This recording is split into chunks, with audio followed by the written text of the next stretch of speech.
Good afternoon, everybody. You're all very welcome to the final conference of MSP Global, a three-year initiative co-financed by the European Union. My name is Karen Coleman. I'm a journalist and a broadcaster from Ireland, and I have the pleasure of moderating this afternoon's event. I specialise in EU and international news. Now, before we get down to business, I'd like to go through a couple of housekeeping issues to ensure you're informed about some important logistical issues to make the whole process more enjoyable and easier for you. First of all, for those of you watching on Zoom, this event will be interpreted simultaneously in English, French, and Spanish. You can select your preferred language by clicking on the globe icon on the bottom bar of the Zoom screen. And please bear in mind, though, that interpretation will not be supported on the browser version of Zoom.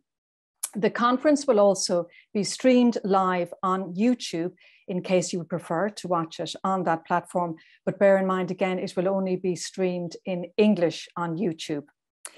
As we have a packed schedule over the next couple of hours, can I please ask all those of you speaking at this event to stick to your allocated time?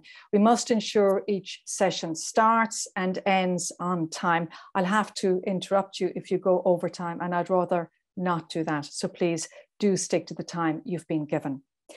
Now, we will be using Slido to take your questions during the sessions. And so for those of you who may not be so familiar with Slido, let me just briefly explain how it works. Slido is an audience engagement tool that's very easy to use. It works on any smart device, such as your phone, your computer, or your tablet. You don't have to install any app or create any account. All you have to do is open your browser and go to slido.com, as you see on the screen there, and enter the event code, which is also on your screen, hashtag MSPglobal on the home page. And for there, you will be able to send in any questions you may have at any point during the event. Now, we recommend that you identify yourself with your first and your last name, and that you indicate clearly who you would like to address your question to. You can also vote for other questions you think are interesting. Our goal over the next couple of hours is to make this conference more interactive and conducive to learning and experience sharing. So please don't hesitate to take part. And can I just ask you to please not use or only use the chat icon channel on your screen if you have technical issues. For questions to speakers, just purely use the Slido. Now, the objectives of this virtual event are to hear about the impact of MSP global outputs, including the new international guide on MSP. And the goal is to share national and regional MSP practices. We're also going to hear about existing and future collaborations and synergies among stakeholders. And finally, we'll explore the next steps of the global MSP agenda. The conference is also going to give us the opportunity to highlight the contributions of the Joint Roadmap to accelerate maritime marine spatial planning processes worldwide. That was adopted in 2017 by IOC-UNESCO and the European Commission's DG MARE in line with the United Nations 2030 agenda. So now, to kick off proceedings today, we're going to hear from the two institutions co-leading the MSP Global Initiative, the European Commission and IOC-UNESCO. And now, in the following video, we will have some opening remarks from Virginijus Sinkevicius, the European Commissioner for Environment, Oceans and Fisheries. Let's hear the Commissioner's video message now. Dear Executive Secretary Rabinin, dear ministers, government officials, dear Maritime Spatial Planning community. It's my honor to welcome you to the final conference of the MSP Global project on behalf of the European Commission. Regrettably, we are still unable to meet in person because of the current restrictions. But I'm recording this message because I'm keen to celebrate with you this important milestone, which also marks a beautiful story of cooperation between the Commission and IOC-UNESCO. The story is this. In the European Union, we have legislation that requires our member states to establish comprehensive maritime spatial plans. We believe that proper planning of ocean space and use is a precondition, a basic component of good ocean governance. Moreover, it's indispensable if we want to grow our blue economy sustainably. But to protect the ocean, we cannot just stop at our own borders. That would be foolish. So that's why we want to promote maritime spatial planning also in the rest of the world, both within and beyond areas of national jurisdiction. We want to create a global community of planning experts and practitioners because we have much to learn from each other. IOC-UNESCO feels the same way and has extensive expertise in maritime spatial planning processes. We joined forces back in 2017. We adopted a common roadmap and the project MSPglobal, which comes to completion today, was one of its main deliverables. The results speak for themselves, as you will see over the next few hours. The project has produced numerous capacity building activities, some pilot projects in the Western Mediterranean and Southeast Pacific, and various publications, among which the brand new International Guide on Marine Spatial Planning being presented today. I have no doubt that this comprehensive, up-to-date document will immediately become the reference for MSP practitioners. It has been drawn up by experts from around the world for the world. So I'd like to thank all the experts, practitioners, and policymakers who have contributed to MSPglobal, and especially the entire MSPglobal team at IOC-UNESCO for 3 years of intense work. I add my thanks that this is just the beginning. Luckily, the idea of a healthier ocean is gaining traction worldwide. People understand how important the ocean is for food, for jobs, and for quality of life along the coasts. They understand the threat of climate change. They gather what's at stake if we fail to protect marine ecosystems and biodiversity. The pandemic has demonstrated this all too painfully. It has exposed the weak points of our system. So while the MSPglobal project may be coming to a close, the cooperation between the European Commission and IOC-UNESCO is far from over. We will keep working together and with other international partners to promote maritime spatial planning so that everywhere in the world the blue economy can develop sustainably and man-made impacts on the ocean are kept in check. Thank you. Thank you very much, Commissioner. And that was Virginijus Sinkevičius, the EU Commissioner for Environment, Oceans and Fisheries. I'm seeing that in the last few minutes, lots and lots of people are shouting out hellos through the chat system. You're all very welcome to this MSPglobal final conference. I've seen we've got people in from Costa Rica, Kenya, Bulgaria, Ecuador, Singapore, Romania. It's fantastic. You're all very welcome. And now I'd like to welcome online Vladimir Ryabinin, the Executive Secretary of the IOC, the Intergovernmental Oceanographic Commission of UNESCO, and the Assistant Director-General of UNESCO. Mr. Ryabinin, you're very welcome, and the floor is yours. Thank you so much, Karen. Excellencies, ladies and gentlemen, Commissioner Sinkevičius, I would like to build on what the Commissioner said and present to you a holistic view of on where we are going. So we started this road, I would say, in the 20th century, when first ideas that the ocean should be used sustainably and wisely were put forward in different parts of the world. Then in 2006, we had the first conference in actually seminar in IOC. Then we moved forward. Then there was a guide on step-by-step progress towards maritime spatial planning. I personally participated. It was very exciting in 2017 when we had the first really serious conference on maritime spatial planning. I would like to thank European Commission by picking up on this and being really visionary and then offering to us support so we could move forward on the roadmap for MSPglobal.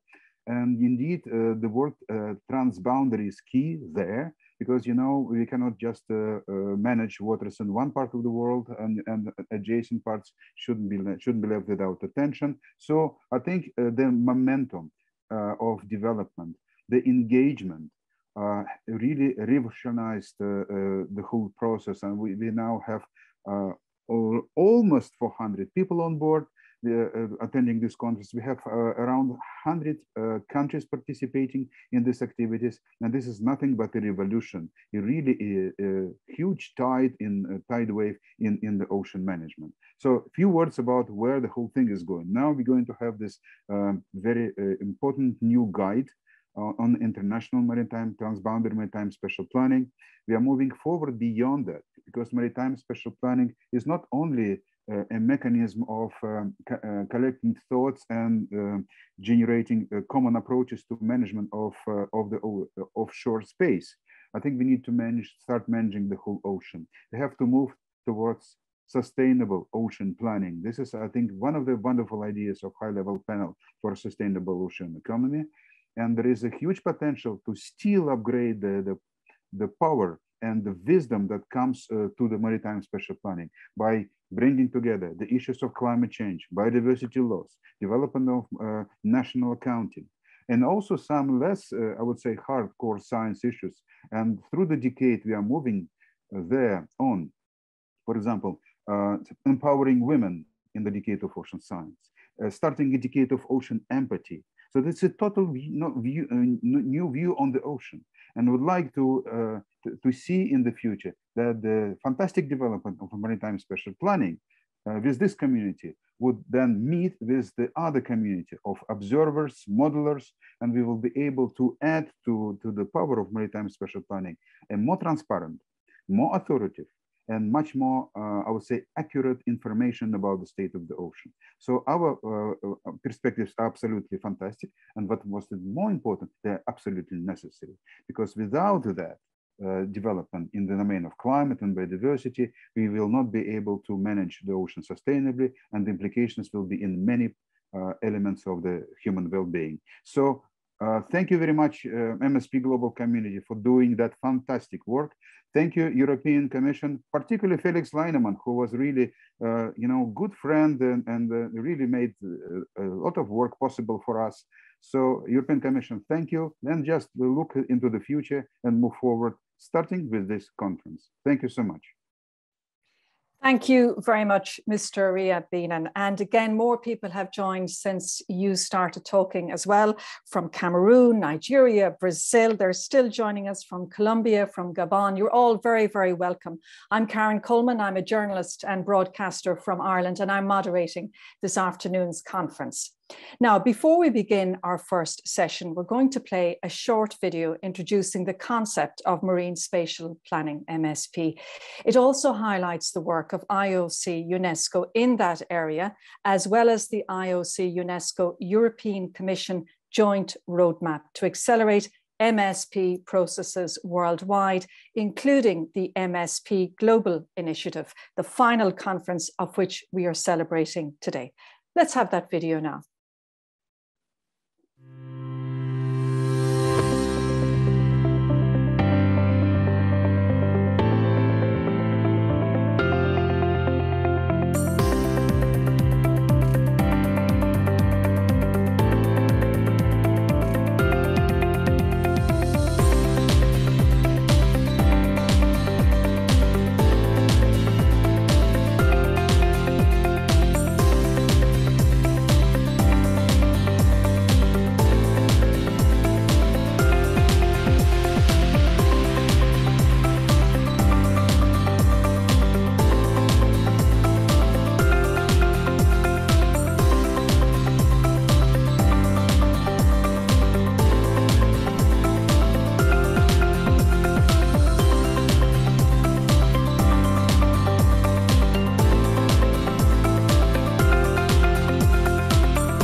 and that will give you some idea of the work underway on MSP.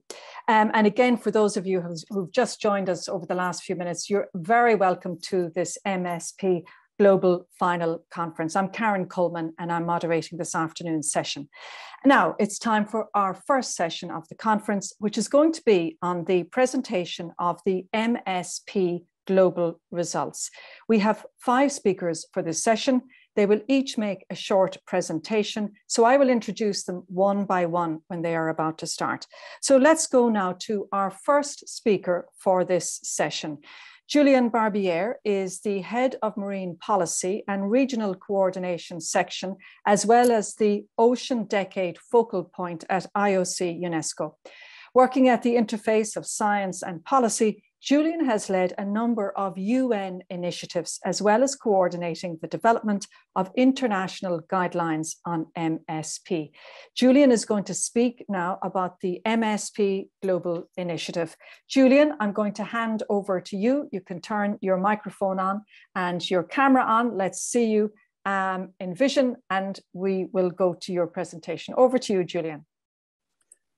Thank you very much, Karen. I hope you can all hear me, and good day or good night wherever you are. Great to see such a large audience to this final conference, where we finally have a chance to give you the overview of what has been done in the context of this very ambitious project over the last 3 years.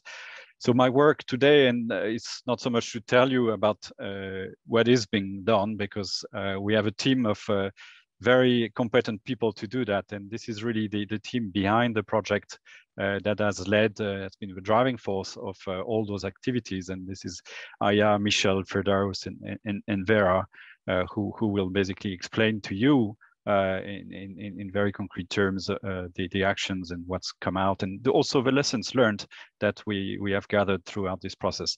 Let me also acknowledge our colleague Alejandro Iglesias Campos, who led the project until last April, and who is going to be leading the session on the international guidelines under session 3. I also want to highlight our colleague Madina Begmatova, who is on maternity leave, but who has also been a key supporter from the start of this project. So we've heard a lot about the background of this initiative, and of course, IOC is not new to the field of marine spatial planning. This goes back to 2005, where we've worked primarily in the area of conceptualizing the marine spatial planning process, understanding the practices around the world, and trying to really make sense of what are the good lessons learned from engagement of stakeholders, of institutionalization, financing, legalization of MSP. We've also played a role in tracking the implementation globally, in trying to look at where countries are, and in providing technical capacity to these nations. So this work really crystallized, as has been mentioned, through the second international conference. We had 350 participants, and that conference really helped us to identify a set of 5 priority areas to advance MSP implementation globally over the next 5 years, so until now, under the joint roadmap. And I just want to say maybe a few words about each of these issues, because I think this is the kind of a foundational elements of our work. The issue of transboundary marine spatial planning, we know a lot, we know more about nationally driven MSP, but I think there's certainly, at least in Europe, and that was one of the drivers, to ensure coherence of ecosystem-based MSP in the context of EU directives. But I think there's also a need to articulate MSP in the transboundary context, as we are seeing strategic action plans that are emerging in various ocean basins, and which are also focusing on achieving long-term sustainable use of ocean resources. So I think the approach was really to try to understand the mechanisms and articulate some collaborative framework in this context, and this is what we're going to hear about also in this context. The issue of sustainable blue economy, although recognizing this is not a globally accepted term, this is certainly a topic that many nations are currently rethinking their ocean ecosystem-based economies. And by that we mean, of course, the activities of the ocean-based economies, but also the goods and services that the marine ecosystems are providing. So our focus here has really been on trying to understand how MSP can really increase the stability, the transparency, and the predictability of the ocean investments, but also to document the socioeconomic benefits of MSP with a view to engage and convince more nations to embark in this. The issue of ecosystem-based management. This is also very important and really should ensure that the collective pressure of maritime activities is kept within levels compatible with the achievement of good environmental status. So this is also a work that has been ongoing. I just want to highlight that last week, the European Commission released a study on ecosystem-based approach, and we organized a webinar to present that very important work. Capacity building is also essential if we are going to advance with implementation globally. And it is clear that not all countries are at the same level, do not have the same level of institutional, technical, and human capacities. So a global effort in training, in long-term education is required and was part of this roadmap. Finally, mutual understanding or lesson sharing is also essential. As we are trying to really understand, and build some coherence through the MSP implementation to really get a better understanding of the perspective of different users, how countries are going about with the implementation, and how we can really engage specific stakeholders who maybe are not part of the discussion into these dialogues. We'll go to the next slide. So MSP Global really emerged as a project to advance these 5 areas of work and came to life in November 2018, thanks to the co-financing provided by the Maritime and Fisheries Fund. So the approach was very focused on participation, on participative processes, on communication and outreach, but also, and we'll hear today about the guide, which of course builds on the 2009 guide, which has been a reference in many countries for MSP implementation, but also really much enriched with a lot of lessons from around the world in multi-sectoral participatory processes. The project also implemented 2 regional projects to develop and test the concept of cross-border cooperation on MSP, and we are going to hear about those. Next slide. I just want also to highlight the MSP Forum, because although this was not a direct MSP Global output, it was an important mechanism for dialogues and sharing of experience amongst stakeholders. And I'm sure many of you had a chance to take part in these meetings. We started in 2018, but of course were put on hold once the pandemic started, which meant that we had to shift the approach and went for more online series of webinar from the mid-2020. But I just want to highlight the importance of those mechanisms to really get the practitioners to share their work together. Next slide. So the achievements, I think, speaks for themselves. We have, you can see here, 5,000 stakeholders from 140 nations.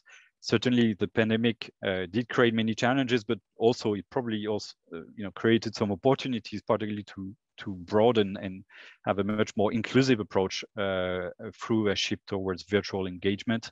I also want to acknowledge, all the other collaborations we've had in that work, whether it's, for example, with the support of the government of Sweden, who also provided complementary support in training, the work that we have been going with the UN Global Compact on engaging the private sector and the MSP. I just want to also recognize all those partners that have been also a key player in this work. And finally, to the next slide. Who will use the MSP Global? That's an important question for the legacy of a project, but also in the way we are continuing our collaboration with the European Commissions and other partners in this work. Certainly, nations around the world that are pursuing the achievement of the SDGs, and particularly SDG 14, through an integrated framework for conserving and using marine resources are a key target audience. We have many UN entities engaged in ocean governance aspects for which those guidelines, for example, could be quite relevant. I'm thinking about the BBNJ process, which is looking at area-based management approaches.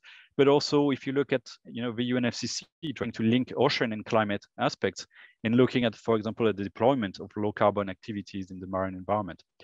Hopefully, this work will feed into also what multilateral funding organizations like the World Bank, or the GEF are funding in terms of technical assistance. Regional ocean governance frameworks will also, I think, be interested particularly in the transboundary work and experiences that we've had. Countries that are looking at operationalizing a sustainable ocean economy through a multi-stakeholder framework. And here, Vladimir mentioned the high-level panel on sustainable ocean economy, which also is launching this sustainable ocean planning coalition. I think this work will certainly find its place there. And finally, I just want to highlight also stakeholders that need to be at the table of MSP process, whether it is the ocean industry, which is also a key group, civil society, and the scientists. The scientists also and the science need to provide the data and the knowledge that underpins MSP processes. So we still have, in a sense, a lot of work ahead of us in really engaging with these stakeholders and ensuring a dissemination of this very important products. And we look forward to do this with your support in the coming months and years. Thank you very much. Over to you, Karen. Thank you very much, Julian, for that overview. Now, our next speaker is Michelle Casada da Silva. Michelle is a marine spatial planner and the MSP Global Regional Coordinator for the Southeast Pacific. She's also the Latin American representative in the expert group involved in the development of the MSP Global International Guide on MSP. And Michelle was in charge of developing the various products related to the Southeast Pacific pilot, as well as the MSP Global Strategy for Public Participation. Michelle, you're very welcome. You're going to present on Southeast Pacific lessons learned. Over to you. You've got 5 minutes. Thank you, Karen. Good morning, good afternoon, and good evening for all of you joining us today. So the Southeast Pacific pilot covered 4 countries in the Pacific coast of Latin America. So Panama, Colombia, Ecuador, and Peru. And the main objectives were to reinforce institutional capacities on MSP, support an institutional dialogue between the various authorities at different levels of administration, strengthen institutional coordination towards the adoption of a regional roadmap on MSP, and develop the pre-planning phase of MSP in a specific pilot site in between Ecuador and Peru as an example of transboundary MSP for the region. So here in the map, you have the Gulf of Guayaquil and the area where we conducted this mapping exercise. So when the project was designed, the regional challenges identified were related to the lack of capacity on MSP among some governmental institutions and other stakeholders, lack of policies on MSP and or sustainable blue economy in most of the beneficiary countries, and also the lack of regional coordination towards coherent MSP plans across the borders. And the solutions designed to overcome these challenges were capacity development activities, institutional meetings to support the development of national policies, and at regional level, meetings to support the development of a regional roadmap, and for the mapping exercise, technical reports to support the cross-boundary dialogue. So here in this slide, you can see an overview of the key products and activities that were developed in the last 3 years. So we had some trainings with the MSP Challenge board game, which was donated by the government of the Netherlands. We had some online seminars about MSP related topics. Among the technical reports that we published, we have, for example, one on current conditions and another one on potential future scenarios for the Gulf of Guayaquil.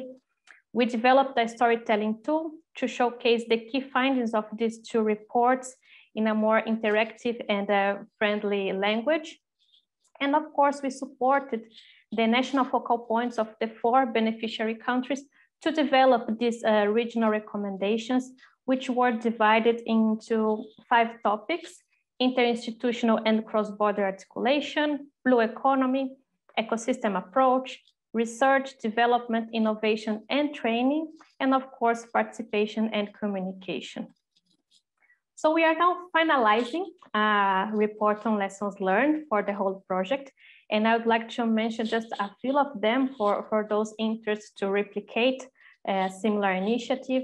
So in relation to the capacity building activities, we advise to use content inspired from real life examples. So beyond explaining the phases and tasks of an MSP process, the participants, they are really interested to know how the other countries did. And when organizing these activities with your national focal point, It's important to request a gender-balanced list of participants. This is a way to improve the participation of women in decision-making.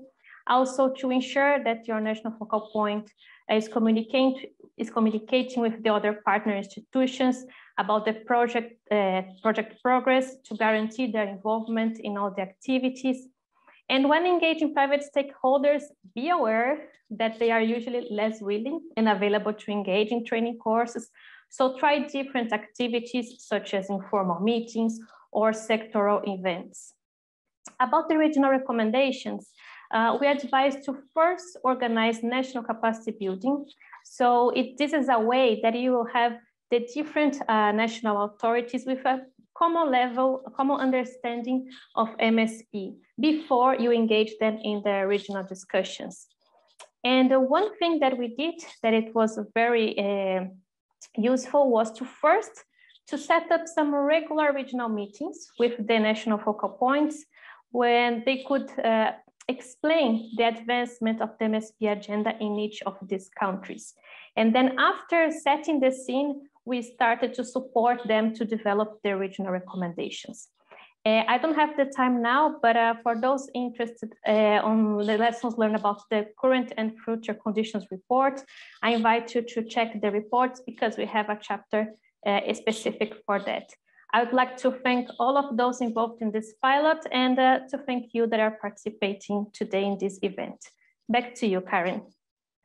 Thank you very much, Michelle. Now, our next speaker is Firdaus Halim. Firdaus is a marine spatial planner and a former MSP global consultant for the Western Mediterranean.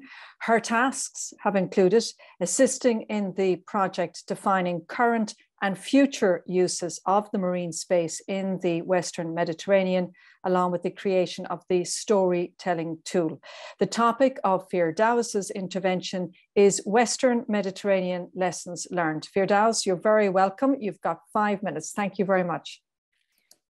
Thank you. Thank you very much, Mrs. Coleman. It is great to be here with you today to share the lesson learned from the MSP West Mediterranean pilot project.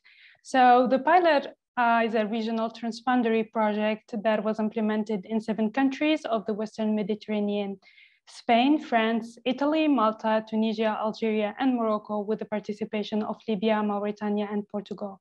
So the project aimed at fostering dialogue and cooperation between EU and non-EU member states, formulating regional recommendations, strengthening institutional capacities, increasing awareness among decision makers about the importance of MSP in the context of sustainable blue economy, and exploring the links, similarities, and differences between MSP and integrated coastal zone management. Next. So while developing the pilot project, we faced several challenges related mainly to the lack of capacity on MSP among some governmental institutions and other stakeholders, to which we organized capacity development activities in the form of national and binational workshops, regional meetings, and seminars to increase the stakeholders' capacity to develop and implement MSP plans and sustainable blue economy strategies at national level. There was also a lack of regional coordination between EU and non-EU member states to develop coherent transboundary MSP plans, and toward which we organized a set of regional meetings to develop a regional roadmap and agreed recommendation on MSP and blue economy. At the level of the sea basin, there is an increasing need and demand to improve coastal and marine conservation due to the increasing number of maritime uses and conflicts, and for which we developed and launched technical tools to assist the beneficiary countries in developing approaches, tools, and allow for a knowledge-based dialogue and action at a regional level. Next. So in addition to the mentioned capacity development activities in terms of training, meetings, and seminars, we also developed technical tools in the form of technical reports on the current status and maritime uses and the potential future scenarios for the Western Mediterranean. And these result of these technical reports were represented in a simplified and interactive way in the form of a multilingual storytelling tool that is available in the 4 languages of the region. We also guided the beneficiary countries to formulate regional recommendations that were endorsed by the WestMed initiative in past June and were organized in 5 thematic blocks that covered interinstitutional and cross-border cooperation, blue economy ecosystem approach, research development, innovation and training, and participation and communication. Next.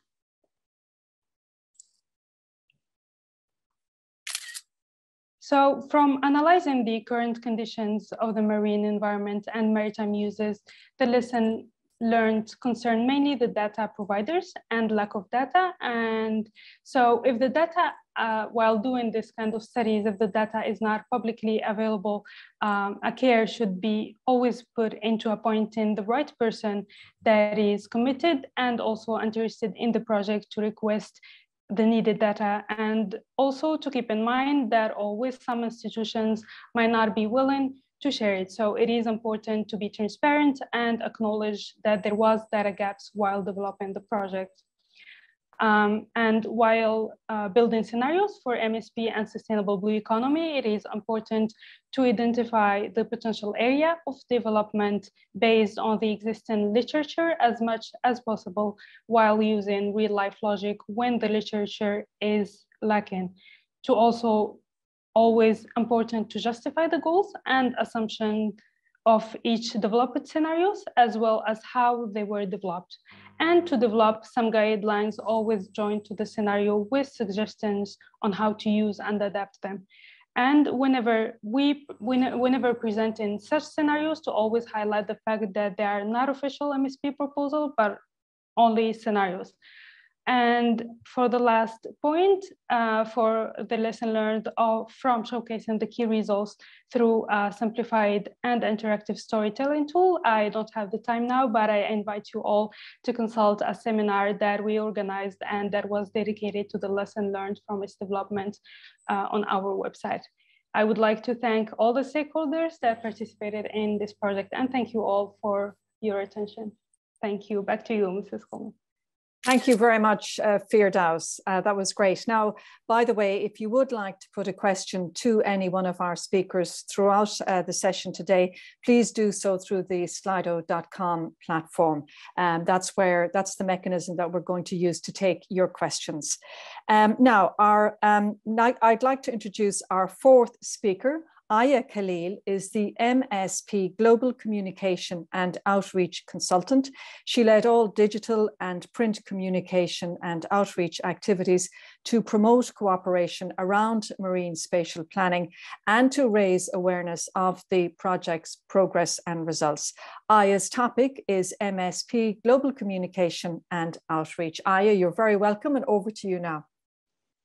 Merci beaucoup, Karen. Thank you very much, Karen. And good morning to all of you.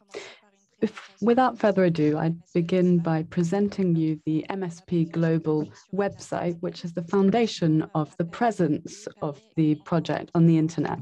This website has allowed the different target audiences to find information about MSP Global, as well as MSP forums and the MSP roadmap. Now, given the location of the two pilot projects, the site was created in 4 languages, English, French, Spanish, and Arabic, in order to better reach the various stakeholders and improve communication in their mother tongue. English was the default language, and then depending on the relevance of the content, we translated it into 1 or more of the 3 other languages. We also have a section dedicated to the latest news. There are over 70 articles, either to promote major events or important stages, or to present a product or deliverable of MSP Global. Now, as regards events, the list of activities co-organized by the project gives an overview of the type, topic, and countries concerned at a glance, whether it's an institutional meeting, a stakeholder gathering, a technical training course. All of the information are published on this page. Other sections of the website and complementary platforms host a large number of resources related to MSP Global, MSP Forum, and MSP Roadmap. In 3 years, over 20 publications were edited, technical reports, recommendations, flyers, policy notes. of which several were published in 2 languages or more, and of course the guide, which will be presented to you later today.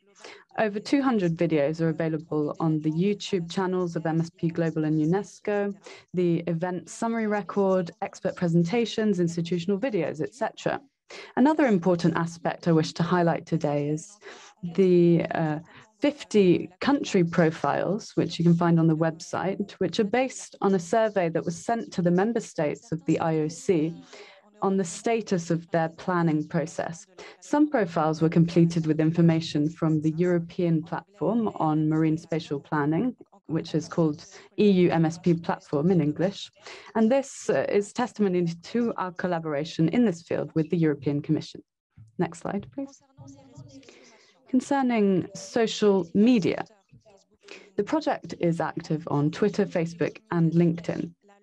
Depending on the communication goal, the language, the type, and the content of the messages have been adapted, whether it's to do with the promotion of an upcoming event or publication, a website article, etc. As much as possible, the messages were linked to the website in order to attract visitors and to multiply the reach of our communication strategy.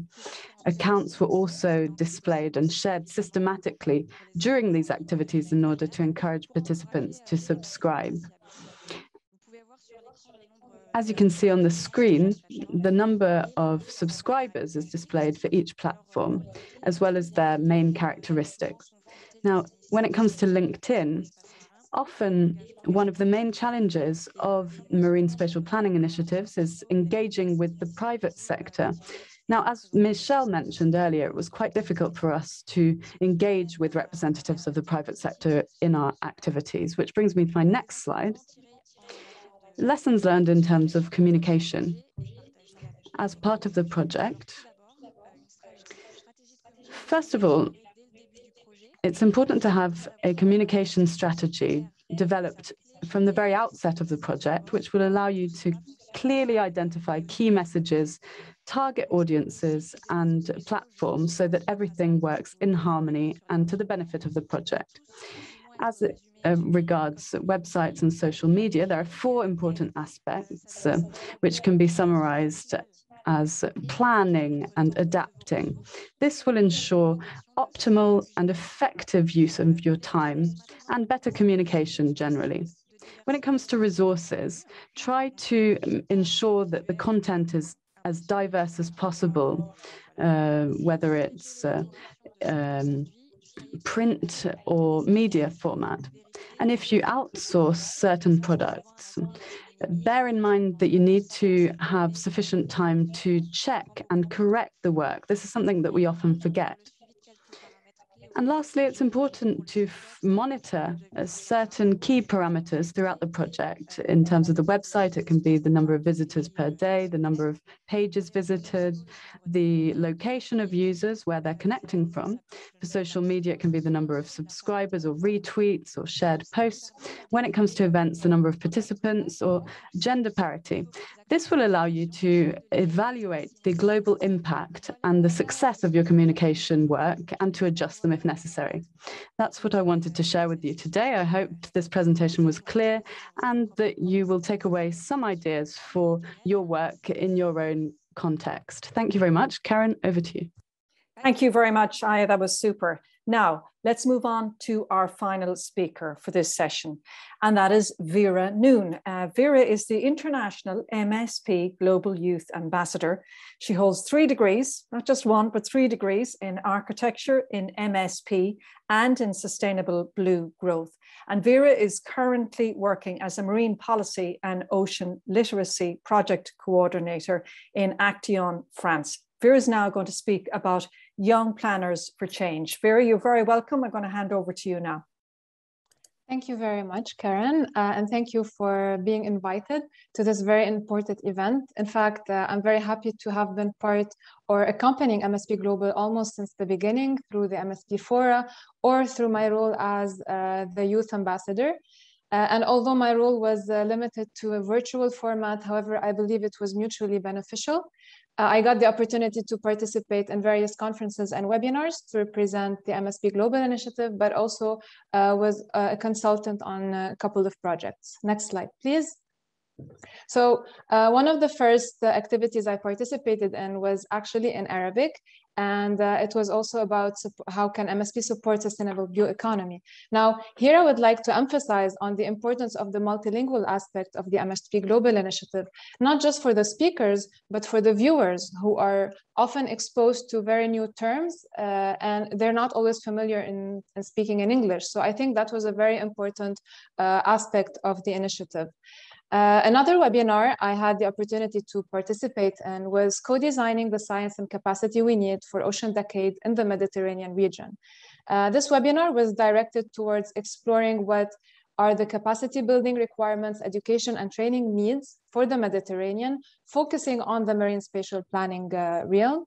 And through my personal experience in architecture, urban planning, and later marine planning, as well as my professional experience, I got to reflect on what I believe is needed in the Mediterranean region in terms of capacity building. Next slide, please. Moving forward to earlier this year, I also had the opportunity to be present alongside other ambassadors from the Mediterranean region in the BlueMed Final Conference that took place in February. It was a roundtable discussion, and it was a very interesting opportunity to see what other young people are working around in the Mediterranean in regards to the marine realm. And finally, one of my personal favorite meetings that I had the opportunity to facilitate alongside Mrs. Hannah Jones was the Early Career Marine Planners meeting or webinar. And I didn't enjoy it just because it was a lot of people that I was familiar with, a lot of people I lived with for a couple of years, but because these young planners gave really direct recommendations on what they believe is the best way or the best solutions to move forward as marine planners. And among these results is really focusing on networking and fostering really healthy relationships, be it on a professional or personal level, because you never know who will help you in the future or who you will be able to help. Another thing that was advised was really focusing on continuous learning and capacity building, and finally, multidisciplinarity. So it's okay to really move around various sectors of the marine realm and various job opportunities. Next slide, please. Now, moving forward to more consultancy realm, I also had the opportunity to organize 2 trainings on MSP and sustainable blue economy. One of them was on a regional level, focusing on the Persian region or the Red Sea. And the other one was on a national level, focusing on Lebanon. Now, what I believe was very important about these 2 trainings or meetings was the fact that for many of the participants, the high-level participants, this was maybe the first time that they sit alongside experts from various sectors. So we had Navy commandants sitting with a fisherman, sitting with a marine archaeology expert, and discussing for the very first time the prospects for MSP, be it in the Persian region or in Lebanon. Next slide, please. Now, moving forward to some final remarks from my experience as a youth ambassador, MSP Global has been really an opportunity for young marine planners, not just myself. Through conferences, we were given the opportunity to speak up. Through consultancies, we were given the opportunity to learn, to gain experience, but also to leave a mark and earn credibility in the working realm, namely through having our names and our contributions in the various technical reports that were published. Through networking, because MSP Global is in fact a very wide network, we had the opportunity to connect with people from various sectors and various levels of careers. And finally, through the MSP Global family, which is really a strong connected family, we had the opportunity to grow because we had continuous support. So on this note, I would like to end my intervention. Thank you again for this very wonderful opportunity, and I'm really looking forward to the next steps. To you, Karen. Thank you, Vera. And actually, if you can stay with us, keep your camera on, because I'm going to invite all of our speakers for this session to please join me again. Put all your cameras on because Slido has been busy. You've been submitting your questions. Just a reminder, please put your questions to us through the slido.com app using the hashtag MSP Global for the code. Now, Aya has just brought up our slide, which has the most popular question on it. It's got 15 thumbs up, and I'll read it out. Considering the importance of MSP global developing capacities and fostering collaboration worldwide, is it foreseen a continuation of this great initiative? Okay, maybe we just have time to take this top question. And Julian, I can see you're still with us. If I can then maybe ask you to quickly answer that question. Do you think it's going to continue, this initiative? Yes, absolutely. Let me reassure our audience, even though MSP Global project is wrapping up at the end of next month, let me confirm that IOC particularly will continue, and I'm speaking on IOC here, but of course our colleagues from the European Commission can come in later on. But we will continue to provide technical guidance and support to for developing capacities in MSP. This is part of the mandate that we have, and we are, for example, working with our colleagues developing the Ocean Global Teacher Academy and developing a specific course on MSP there, which will actually draw from the international guidelines and which will be replicated in all ocean basins around the world. This is just an example, but we certainly will continue to build capacities around. Brilliant. Thank you so much, Julian. And you can just get a sense there from Slido, what are the other kind of questions as well that were very popular with people, including the second one, what are the approaches or tools used to strengthen institutional coordinations in the two pilot projects? We might get more time in the next session to take more of your questions, but keep firing them in through the slido.com app. Thank you so much to all of you speakers for our first session. They were brilliant presentations, and most of you stuck to the time. So thank you very much for that. Now it's time for another short video, and this 7-minute video presents the work of 6 MSP projects supported by the European Maritime and Fisheries Fund between 2014 and 2020, and it reflects the cooperation across borders and sectors for a smart, sustainable and fair use of the maritime space. It's about 7 minutes or so. So let's have that video now.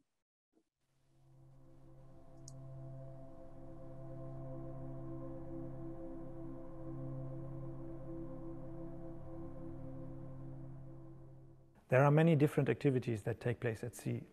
Fisheries, aquaculture, shipping, tourism, offshore wind. And in order to plan and coordinate these things, you have a tool called Maritime Spatial Planning. You can anticipate changes, you can avoid conflicts, you can create synergies. And that's what this tool is for. My name is Felix Leinemann. I work for the European Commission in Maritime Affairs and Fisheries, and I'm heading the team working on Maritime Spatial Planning. We also work on emerging blue economy sectors, making sure that there is a sustainable use of the sea, for example, through aquaculture, algae, or offshore renewable energy and tidal and wave energy. Now, the European Union has a law that requires member states to make maritime spatial plans for their waters so that you can make sure that you can develop the maritime economy and at the same time protect the natural resources. Cioè come non appena gli uomini hanno cominciato a solcare i mari, li hanno ritenuti un mezzo per connettere i popoli, non per separarli. Il progetto MSP-Med coinvolge 5 Stati dell'Unione ed è aperto alla collaborazione con gli altri paesi che circondano il Mediterraneo, dell'Europa e dell'Africa. Ha l'obiettivo principale di produrre, aiutare gli Stati a produrre dei progetti che siano coerenti e collaborativi nella regione marina di riferimento. Il Mediterraneo è un mare molto affollato e relativamente piccolo, con 46 milioni di chilometri di costa, e quindi in questo mare le interazioni tra mare e terra sono particolarmente importanti e uno sforzo dedicato del progetto è andato a questo aspetto, per comprendere queste interazioni e darne una considerazione comune tra i paesi partecipanti.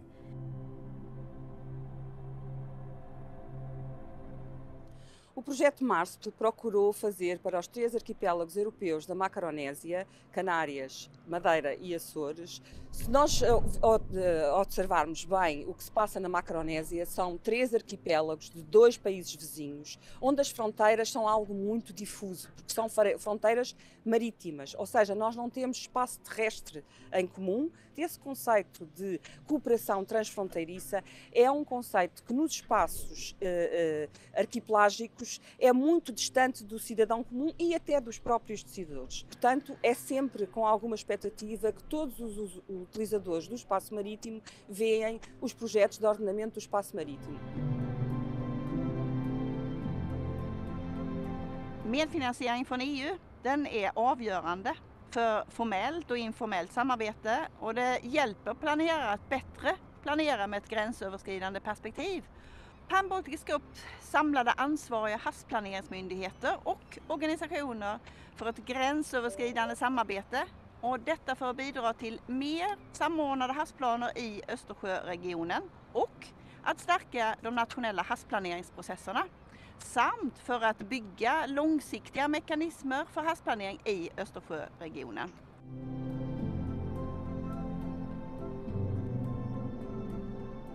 Проектът е трансграничен проект, в който участват 8 партньорски организации, различни академични институции и ведомства от България и Румъния.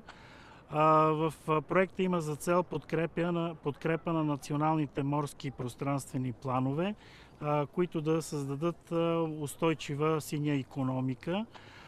Морското пространствено планиране може да подобри устойчивата синя икономика чрез прилагане на мултифункционалния подход.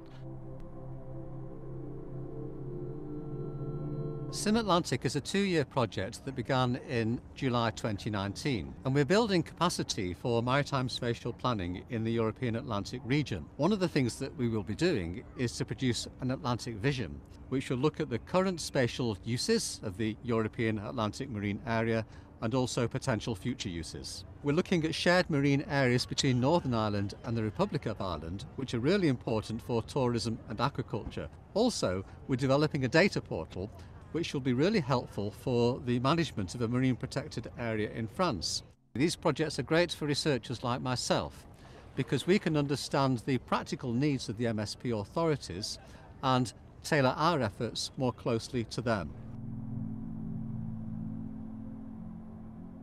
STEAN staat voor Strategic Environmental Assessment North Sea Energy. Nou, met partners in Duitsland, Denemarken, Schotland en Frankrijk werken wij aan de ontwikkeling van een gemeenschappelijk beoordelingssysteem voor de effecten van grootschalige windparken op de Noordzee. En dat helpt ook de landen zelf in hun Maritime Spatial Planning proces. Nou, een van de grootste pijlers van Blue Economy is de duurzame energieopwekking. Nou, daar werken wij aan. Deze Noordzeelanden die hebben allemaal grootschalige plannen. En om dat te kunnen doen moet je wel weten wat de effecten zijn op het ecosysteem en wat de effecten zijn op ander gebruik. En daar werken we aan in dit project. By 2050, the EU could source its electricity up to 25% from offshore renewable energy. At the same time, we have an objective to protect 30% of our seas by 2030. So how do we bring these objectives together? Only by planning ahead, by looking thoroughly at how we can develop our space while at the same time preserving biodiversity and nature. And this planning is already happening. We can see this. The latest offshore wind parks off the Dutch coast, for example, they have a dedicated space where different activities can take place. In between the windmills, you can have shellfish aquaculture. So we are already combining different uses at sea. And that will be bound to happen even more in the future.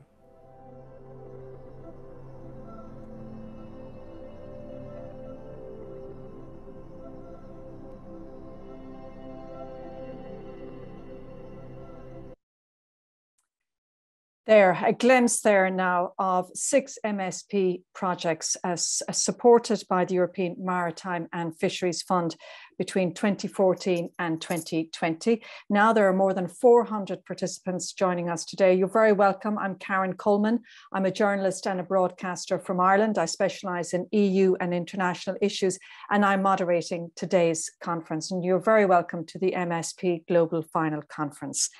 Now it's time for our second session. And as before, each speaker will make a short presentation.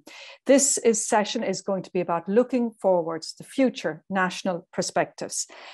We will have 4 speakers, as I said. I'm going to introduce them one by one, and we will hear about future perspectives about MSP and related maritime policies and research at a national and regional level for the Mediterranean, Atlantic, Caribbean and Pacific regions. I will introduce our speakers one by one. It's my pleasure now to introduce our first speaker, Saneh El Amrani. Saneh is the Director of Ports and Public Maritime Domain within the Ministry of Equipment, Transport and Logistics and Water of the Kingdom of Morocco. Having graduated as a state engineer, she has accumulated more than 20 years of professional experience in the port and coastal sector. Her main areas of expertise are related to port and maritime safety and security, protection of coastal area, planning and financing of port projects. And Ms. El Amrani's topic is future perspectives about MSP and maritime policies in Morocco. Saneh, you're very welcome, and I'll hand over to you now.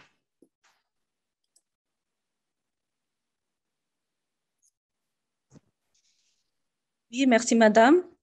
Thank you very much indeed. Ladies and gentlemen, good afternoon.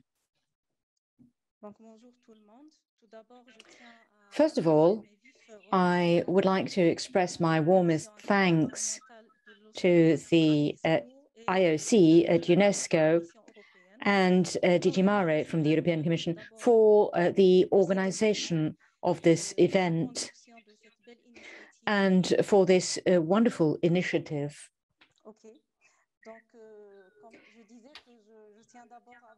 So I do express my warmest thanks for inviting Morocco to this final conference. This enables us to share with the international maritime community the approach adopted by Morocco in terms of marine spatial planning and prospects for development. Before I begin, allow me to briefly present a few figures about the potential of the Kingdom of Morocco. We have 3,500 kilometers of coastline covering the Mediterranean, the Atlantic, and of course, the Gibraltar Strait. We also have 43 ports, 14 of which are open to international trade with a potential capacity of 270 million tons. Morocco is 20th internationally in terms of maritime connectivity. So these are highly important activities for our country. Morocco also has a certain number of economic activities that are placed around the coast. Next, please. So the coastline of Morocco does concentrate a number of activities. We also have demographics and urbanization that are in full growth, with social and economic activities that are very dynamic and natural spaces that need to be protected and valorized. As has been said by the previous speakers, within this planning process, the first constraint that you have is availability of information. Within this process, we decided to start at the beginning, and the Directorate of Ports has launched a very important study aiming at gathering all of the information that is required in a partnership with all of our departments and partners, the managers of our maritime and port potential, not only along the coastline, but also for future activities that may be added onto that coastline. So this study was developed in 2 phases. The first phase was to study an atlas of coastal potentials, marine and coastal potentials. It's a potential because, as I said earlier, we have activities that are in existence today, but there are also further activities that we do hope to develop in order to valorize sustainably our entire marine and coastal space. So this Atlas of Marine Coastal Potential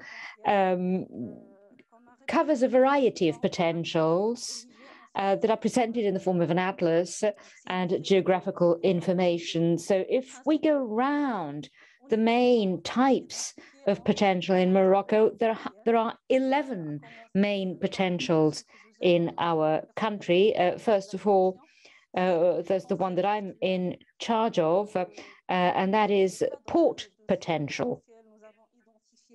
We have identified here the various port sites and potential port sites that could receive infrastructures for fishing, for other forms of trade or leisure. And this is in full development in Morocco. And we have a national strategy to 2030 for the development of our ports at national level. The second potential that we studies has to do with our beach potential.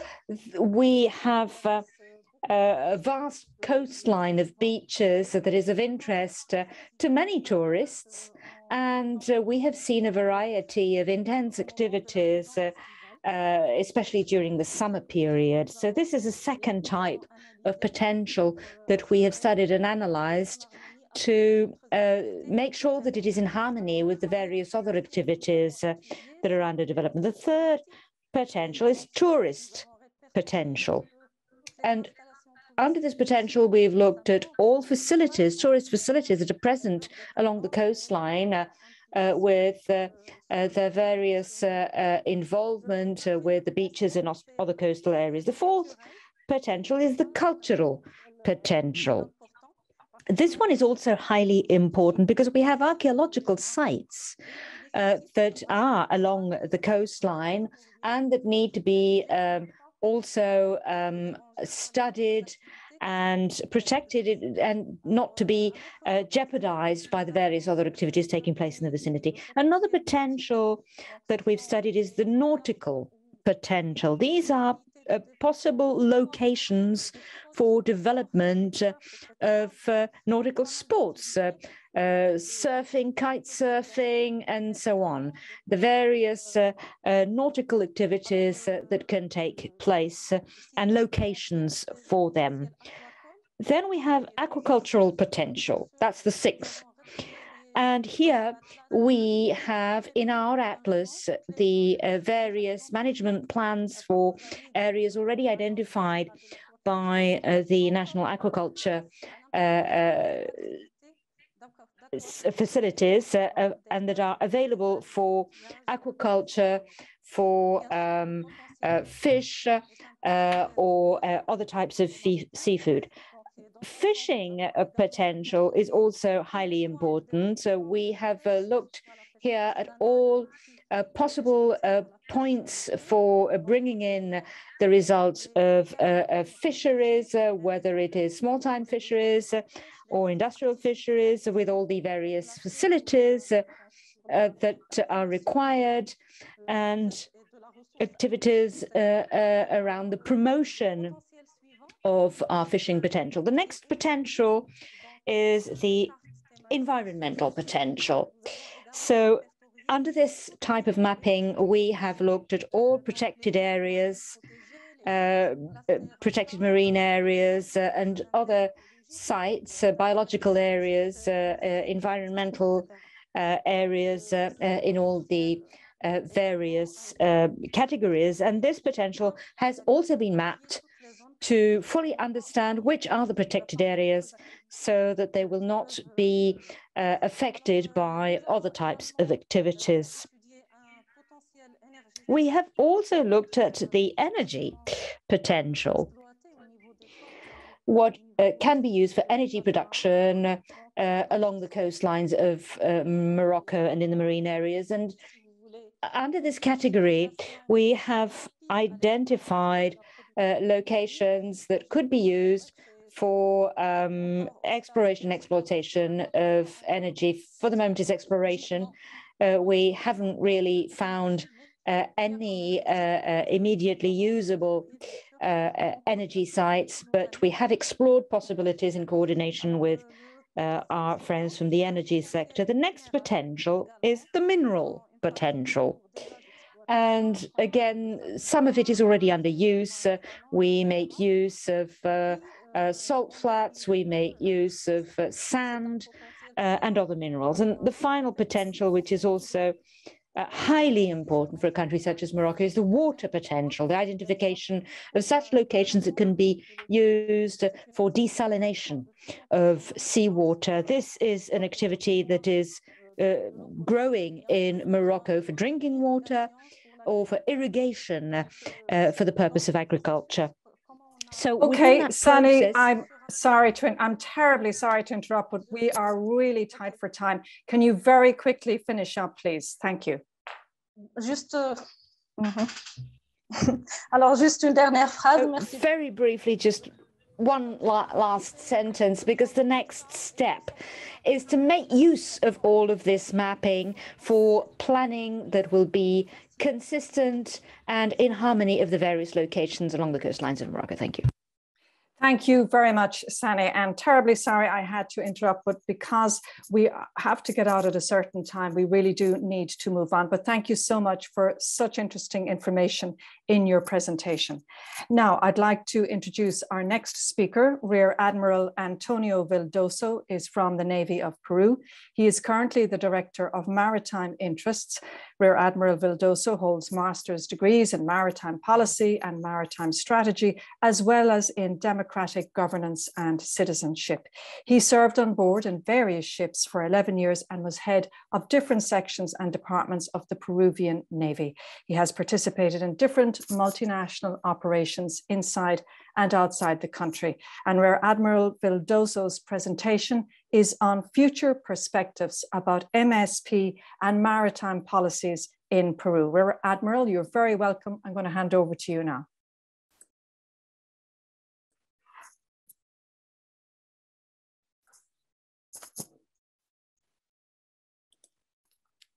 Do we have the Rear Admiral with us? Can you hear me? I think I can hear some. Okay. No. Oh, Muchas you are gracias. there. Great. I'm going to hand over to you now, Rear Admiral.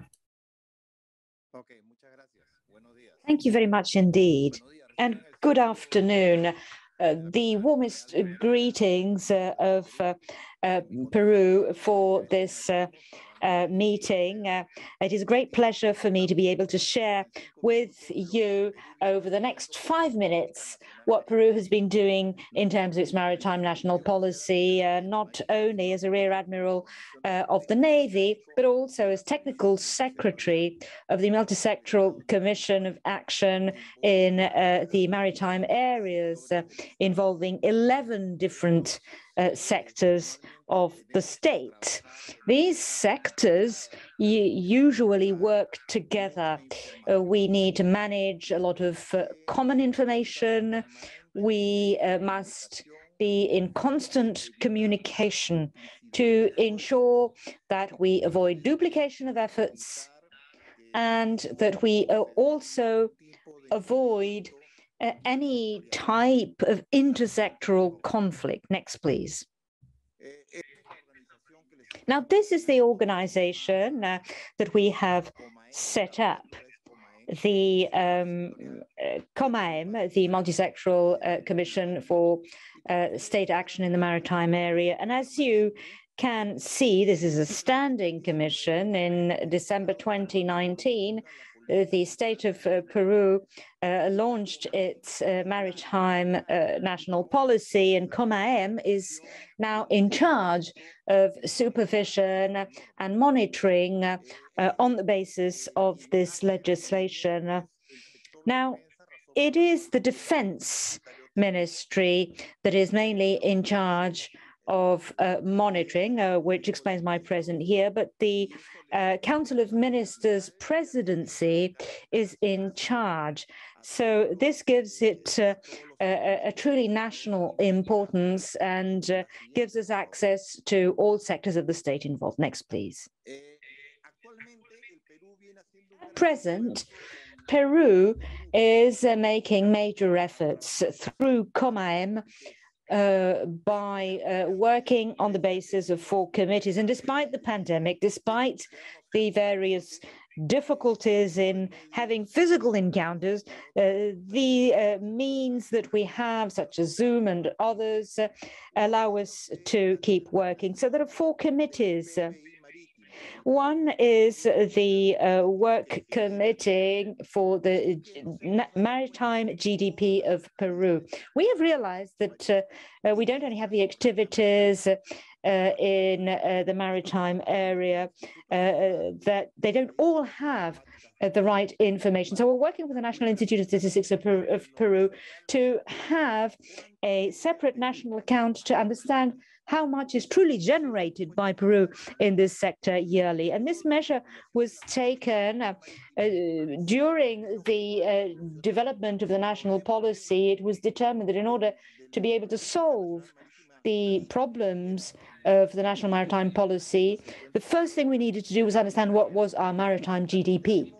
So that's our first committee. The second committee is in charge of developing the multi-sectoral strategic plan. And if you look back, each sector needs to fully understand its own strategic plan and then see how we can ensure consistency between them under the national maritime policy. So the fourth committee is development of a maritime database to ensure that all institutions involved speak the same language. And then we have the support of the Ministry of Foreign Affairs that is in charge of ensuring that we have the right legislation in place. Next, please. Now, these are the various activities that are some way or another related to the sea. Now, apart from having the right conditions for governance, we need to ensure that that governance actually takes place. This means that once you have legislation, the various institutions of the state or others involved have to ensure its implementation. That is what we are doing now. Next, please. And finally, I also wanted to express my thanks for the opportunity to be able to share with you the various efforts that we've developed in terms of national maritime policy. I think that we're on the right path. I do hope that over the short minutes that were granted to me, I was able to tell you something about what we're doing in our country on this issue. Thank you. Thank you very much, Rear Admiral. And indeed, you gave us plenty of information. I'm not sure that you'll be able to stay for our Q&A session. So thank you again for your participation, and you can turn your camera off. And indeed, I think we might have maybe Anya, if you can turn your camera off as well, because we will be coming to you a little bit later. Now I'd like to introduce our third speaker for this session, which is on the MSP Global Focal Point in Italy. Andrea Barbanti is a research manager at CNR ISMAR, where he develops science to policy activities and research initiatives and projects promoting a sustainable blue economy at a national and EU level, and focusing on the Mediterranean. And over the last 30 years, he has worked on the boundaries between science, marine engineering, and policy. Andrea has also coordinated and been involved in several MSP projects. Andrea, you're very welcome, and you are now going to speak about future perspectives about MSP and research in Italy. Over to you. Thank you very much, Karen, and good afternoon to everyone. And thank you again to the organizers for inviting me to contribute to this MSP Global final conference. I was invited to provide some reflections on MSP and research in terms of needs, future perspectives, opportunities, and challenges at national and regional level. So I tried to focus myself on the situation and the experience I have on Italy, but it was in fact almost impossible to me to decouple the national from the regional, namely the Mediterranean and the EU level. And this is true from the beginning, namely from the question of what type of research and of knowledge we need for effective MSP processes and plans. I do not pretend to be exhaustive nor too original here, saying that we need a quite large range of vertical knowledge inputs, from data to cause-effects relationships to technologies that may help us to make sea uses more sustainable and to better monitor and adapt planning measures. But this is not enough. We maybe need more than in other policy domains, horizontal knowledge provided by socio-ecological and transdisciplinary approaches. And for this, we need most probably a new type of scientist, a scientist who can work across disciplines and across knowledge systems, facilitating dialogue between science and policy and supporting evidence-based policy and practice. And I see here actually the main challenge more than on specific disciplines. Next, please. If these are the needs, let's see which are the main drivers. And to me, main drivers can be resumed in a few keywords shown in this slide that refer directly to EU policies. We want to develop blue economy. We understand more and more that it needs to be sustainable and that some actions may significantly contribute to the overall Green Deal objectives. We recognize the role that MSP can play in this process. We have, at least in the EU, an obligation to develop MSP plans that operationalize these concepts and potentials. And we know that the process will be highly dynamic and will need continuous adaptation. So these are the main drivers, and the national plans in their transboundary dimension are the main catalyzers, the main collectors of the transdisciplinary research and knowledge available and to be produced. Next, please. There are indeed many opportunities to develop research and new knowledge informing effective MSP, considering the research needs I mentioned briefly in my first slide. And at the center of all potential opportunities, I see again the national plans that as I already said, I consider the catalyzers and the collectors of this transdisciplinary knowledge. There are international initiatives and organizations that through their agendas, programs, projects, and policy actions provide inputs and opportunities. Among them, it is worth to mention here the UN Decade and its Mediterranean branch. As you know, the decade is going to be much more than business as usual science. It aims at co-designing and promoting transformative solutions to the existing and future challenges that face the ocean, engaging directly with other communities and sectors. And MSP is an excellent playfield for this vision. At EU level, I'm mentioning here different streams that Horizon Europe is launching just these days. Mission Starfish 2030, the Partnership on Blue Economy, and Cluster 6 calls on biodiversity, communities, and governance. The EU Maritime Fisheries and Aquaculture Fund is traditionally, as we have seen from the video before, supporting MSP implementation in the EU, and as the brand new call suggests, we'll continue to do that in accordance with the Sustainable Blue Economy Strategy recently approved and launched.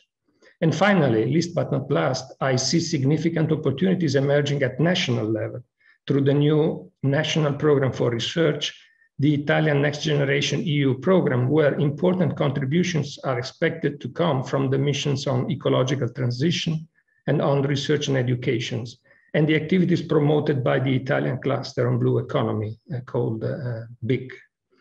As MSP scientists, planners, and practitioners, I see a huge amount of knowledge stemming from these streams quite clearly. Our effort in the coming years will be to exploit and integrate all these opportunities for knowledge, science-based MSP plans and processes, clearly showing impacts of research results.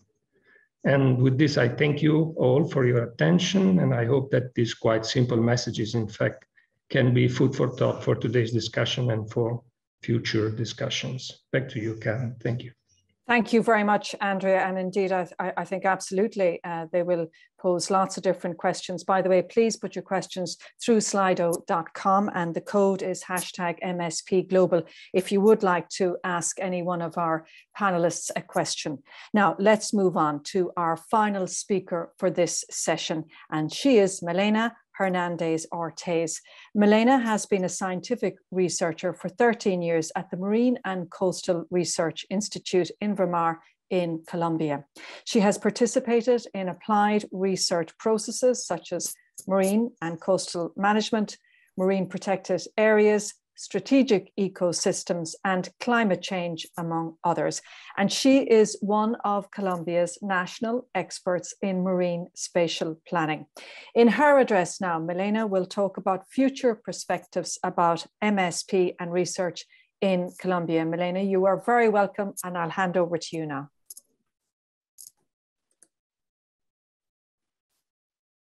Hola a todos, muchísimas gracias. Good afternoon. Thank you very much for allowing us to take part in this enriching debate as part of the Marine and Coastal Research Institute. Next slide, please.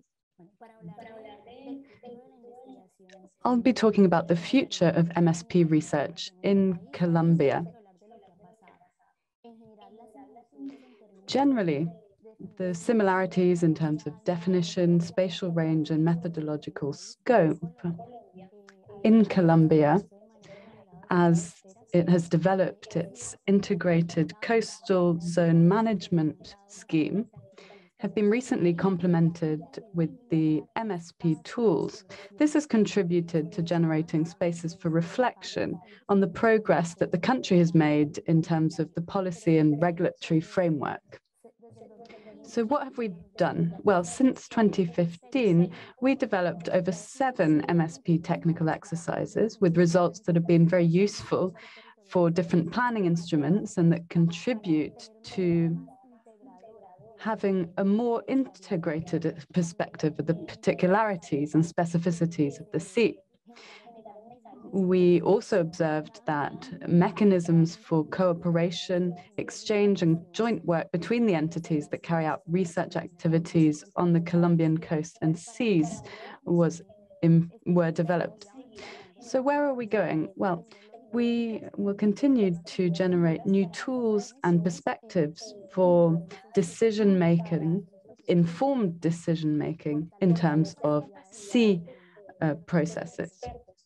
We also will continue to work on consolidating expert training to improve analysis of information from different approaches. Lastly, Colombia has 2 coasts. It's in a strategic location, so it needs to continue to foster its blue growth by safely managing its conditions and promoting it. Next slide, please.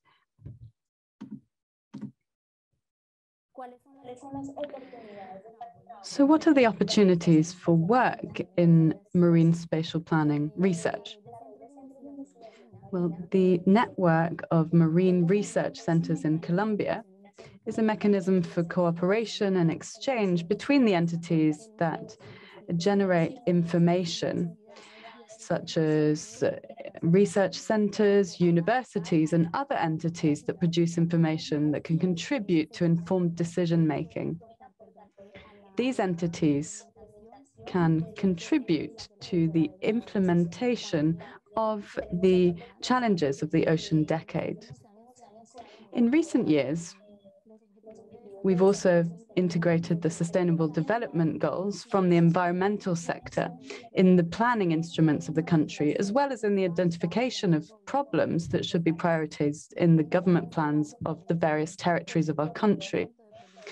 And lastly, a policy document was also developed, Colombia Bio-Oceanic Sustainable Power 2030. This document seeks to project Colombia as a bioceanic power through the integral and sustainable use of its strategic location, as I mentioned previously, oceanic conditions and natural resources in order to contribute to the sustainable development of the country. Next slide, please. And lastly, what are the challenges at national and regional level that we've faced in terms of research? Well, first of all, definition.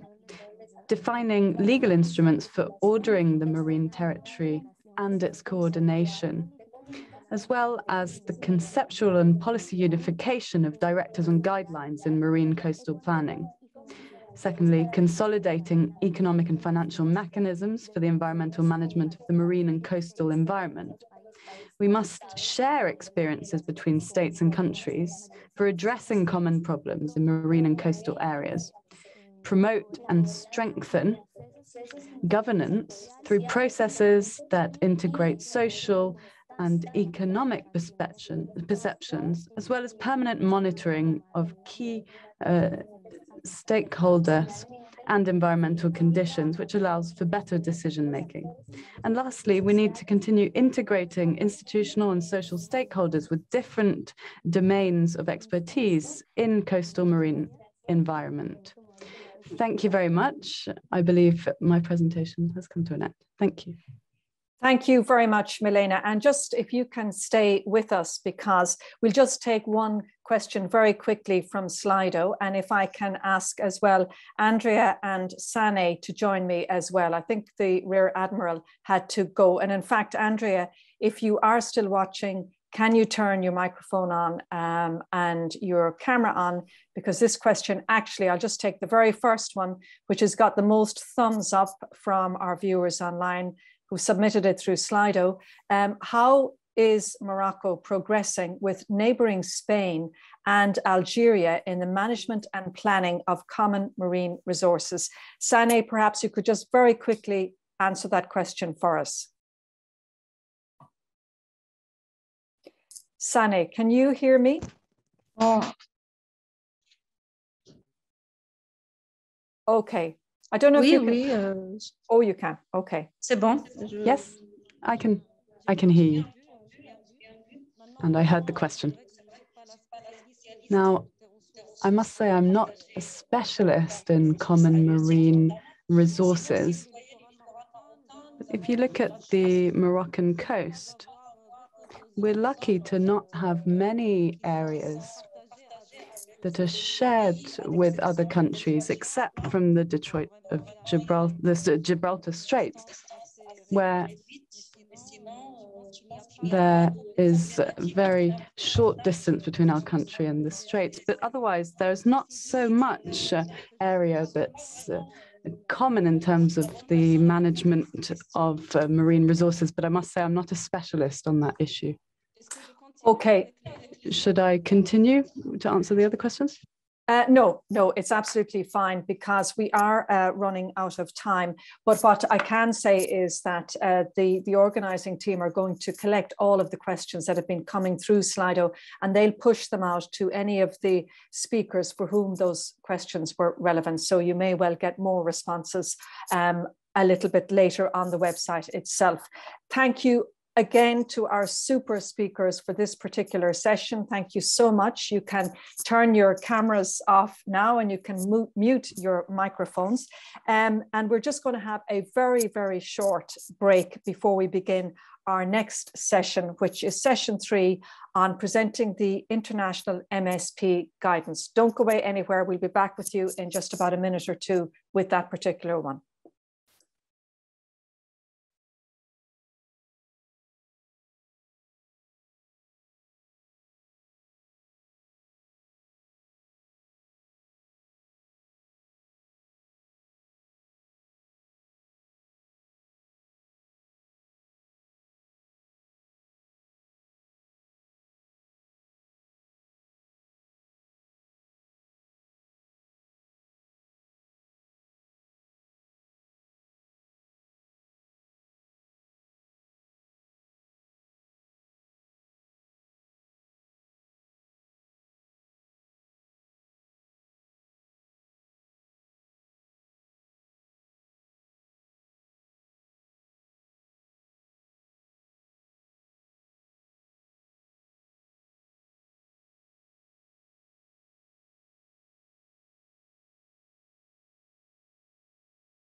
Welcome back, everyone.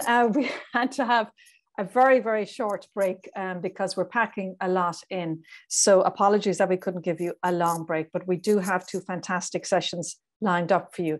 Now, session 3 is about presenting the international MSP guidance, and the objectives of this session are to present the MSP Global Guide and its development process, and to hear the views and experiences from experts. This session will be moderated by Alejandro Iglesias, who supported IOC-UNESCO and the European Commission in coordinating both the MSP Global International and Thematic Expert Groups as editor of the International Guide. He has over 16 years experience working on coastal management and marine spatial planning, and Alejandro was the coordinator of the MSP Global Initiative between 2018 and 2021. Alejandro is currently the Deputy Secretary of the OSPAR Commission in London. Hello to you, Alejandro. And I'm going to just very briefly introduce your panelists. I know you're going to be bringing them on a little bit later after you have made your own presentation, but I'll just briefly explain who will be joining Alejandro as well, and he can reintroduce them as well a little later. So Alejandro's guests will be Anja Kreiner. She's been with the Ministry of Fisheries and Marine Resources in Namibia for over 20 years. And since 2019, Anja has been the Chief Fisheries Biologist, heading the Subdivision Environment of the National Marine Information and Research Centre. She's been the chair of the Namibian MSP National Working Group since its establishment in 2016. And she currently chairs the regional MSPWG of the Benguela Current Convention. Joseph Ansong has over 8 years' experience spanning both research and consultancy in marine spatial planning, ecosystem-based management, and coastal management. He was also a member of the international expert group that produced the MSP Global International Guide. And Joseph previously worked with sustainable projects in Germany, University College Cork in Ireland, and Management Systems International in Ghana. The third guest for this session is Sarah Mahadeo. Sarah is a spatial planner with more than 10 years experience working in both terrestrial and marine planning. And her recent projects include the MSP Global Initiative for Capacity Development in MSP and the Blue Economy in Trinidad and Tobago. Sarah is currently a research fellow at the Sasakawa Global Ocean Institute of the World Maritime University in Malmö, Sweden. And Alejandro's final guest is Rico Veriopuru. He is the head of unit at the Finnish Environment Institute, Unit for Sustainable Use of the Sea Areas. Riku has over 20 years experience in national and international projects that have addressed the governance of coastal and marine environmental issues and human activities at seas. And in recent years, he has focused on maritime spatial planning. He's also a member of the international expert group that produced the MSP Global International Guide. So fantastic guests for Alejandro. Alejandro, I'm going to hand over to you now, and please can you ensure that everybody sticks to the time. Over to you. Thank you, Karen, and hello everyone. It is a pleasure for me seeing you all again as part of the MSP Global family. My presentation is going to be very brief because the important thing is that you download the guide and use it as you see fits your needs. So let's start. Next. In my presentation, I'm going to summarize for you the work done during the last 4 years since the MSP roadmap was launched in 2017 by the European Commission and the IOC. So how, who, what, and why the guide was launched. Next. As coordinator of the MSP Global Initiative and editors together with colleagues from IOC and the European Commission for the MSP Global Guide, we launched a public call in 2018, inviting experts from around the world to join the international group that would contribute to develop the international guide on MSP. From almost 70 candidates from all continents, 8 representatives from 5 of them were chosen. And 30 additional experts agreed to contribute with their experiences and knowledge as thematic experts. Next. And together we interacted with local, national, regional authorities, experts, and representatives of a wide diversity of maritime sectors and civil society from all corners of our ocean. Through the MSP forums that were already mentioned, the courses, the seminars, and other dissemination and participation activities in all regions. The pandemic helped us to open a window to the world and multiply the interaction with those interested on MSP. Throughout this process, we changed things. The beneficiary countries of MSP Global, with the valuable input of Sweden, the Netherlands, the PAPRAC, also from MSP projects and initiatives led by other UN agencies, the International Ocean Institute, or the Global Environmental Facility worldwide, and those at the regional scale from EASME, now CINEA, the EU MSP platform, or the German GIZ, that were all instrumental and contributed to our common objectives. Next. And here you have a sample of the diversity of colleagues and friends who brought us together in this work over the past years, representing geographical diversity and with a balance of both gender and age of experts among more than 5,000 people who contributed to the success of MSP Global from more than 150 countries. This interaction alone is just a source of pride for all of us. But as the Commissioner said before, a guide developed by the world to the world. Next. And the result is what we are presenting here today, the MSP Global International Guide on MSP, which is now available in English and will soon be available in Arabic, Spanish, and French, as well as Chinese and other languages in the coming months. Next, please. The previous IOC MSP step-by-step guide launched by IOC in 2009 provided us a solid base to launch MSP processes worldwide. And this new guide complements, update contents, context, examples, and also provide the necessary transboundary vision to improve the ecosystem approaches. In 8 chapters, the guide presents the basic concept for the planning process, how to develop the plan, its implementation, and examples for evaluation and adaptation. Next. The reason why is reinforced in this slide by very interesting cases at the national, regional, and transboundary levels. Many of them never published before, such as the joint management area between Sao Tome and Principe and Nigeria, the participatory process of the plans happening right now in Spain, the production of information for planning and management in the small island developing states of the Pacific, or how a large country like Indonesia manages its plans at the different geographical and administrative levels of their country, or the excellent example of a smaller country like the State of Israel organizing MSP in both the Mediterranean and the Gulf of Aqaba. Next. The guide also compiles new concepts, methods, and processes that will undoubtedly help successful planning in those countries where the process is starting, or those that may update their existing plan during this decade. And this is why we try to ensure that the needs of these countries were reflected in the guide, ensuring linkages to sustainable, equitable, and fair blue economy strategies, the smart T approach that you would love, and well as the improvements and knowledge gained on efficiency in the evaluation of the planning process that will hopefully be an inspiration for all of you. Next. And all these reinforce actions to support the achievement of the MSP roadmap objectives, so that by 2030, more than 30% of our national jurisdictional waters will be covered by marine spatial plans approved by our governments, which are also responsible for implementing those plans in collaboration with our neighboring countries and in coordination with the mandate of the respective regional sea conventions. This is part of the MSP revolution, in line with the United Nations Decade of Ocean Sciences for Sustainable Development and the restoration of ecosystems, including, of course, coastal and marine ecosystems. Next, please.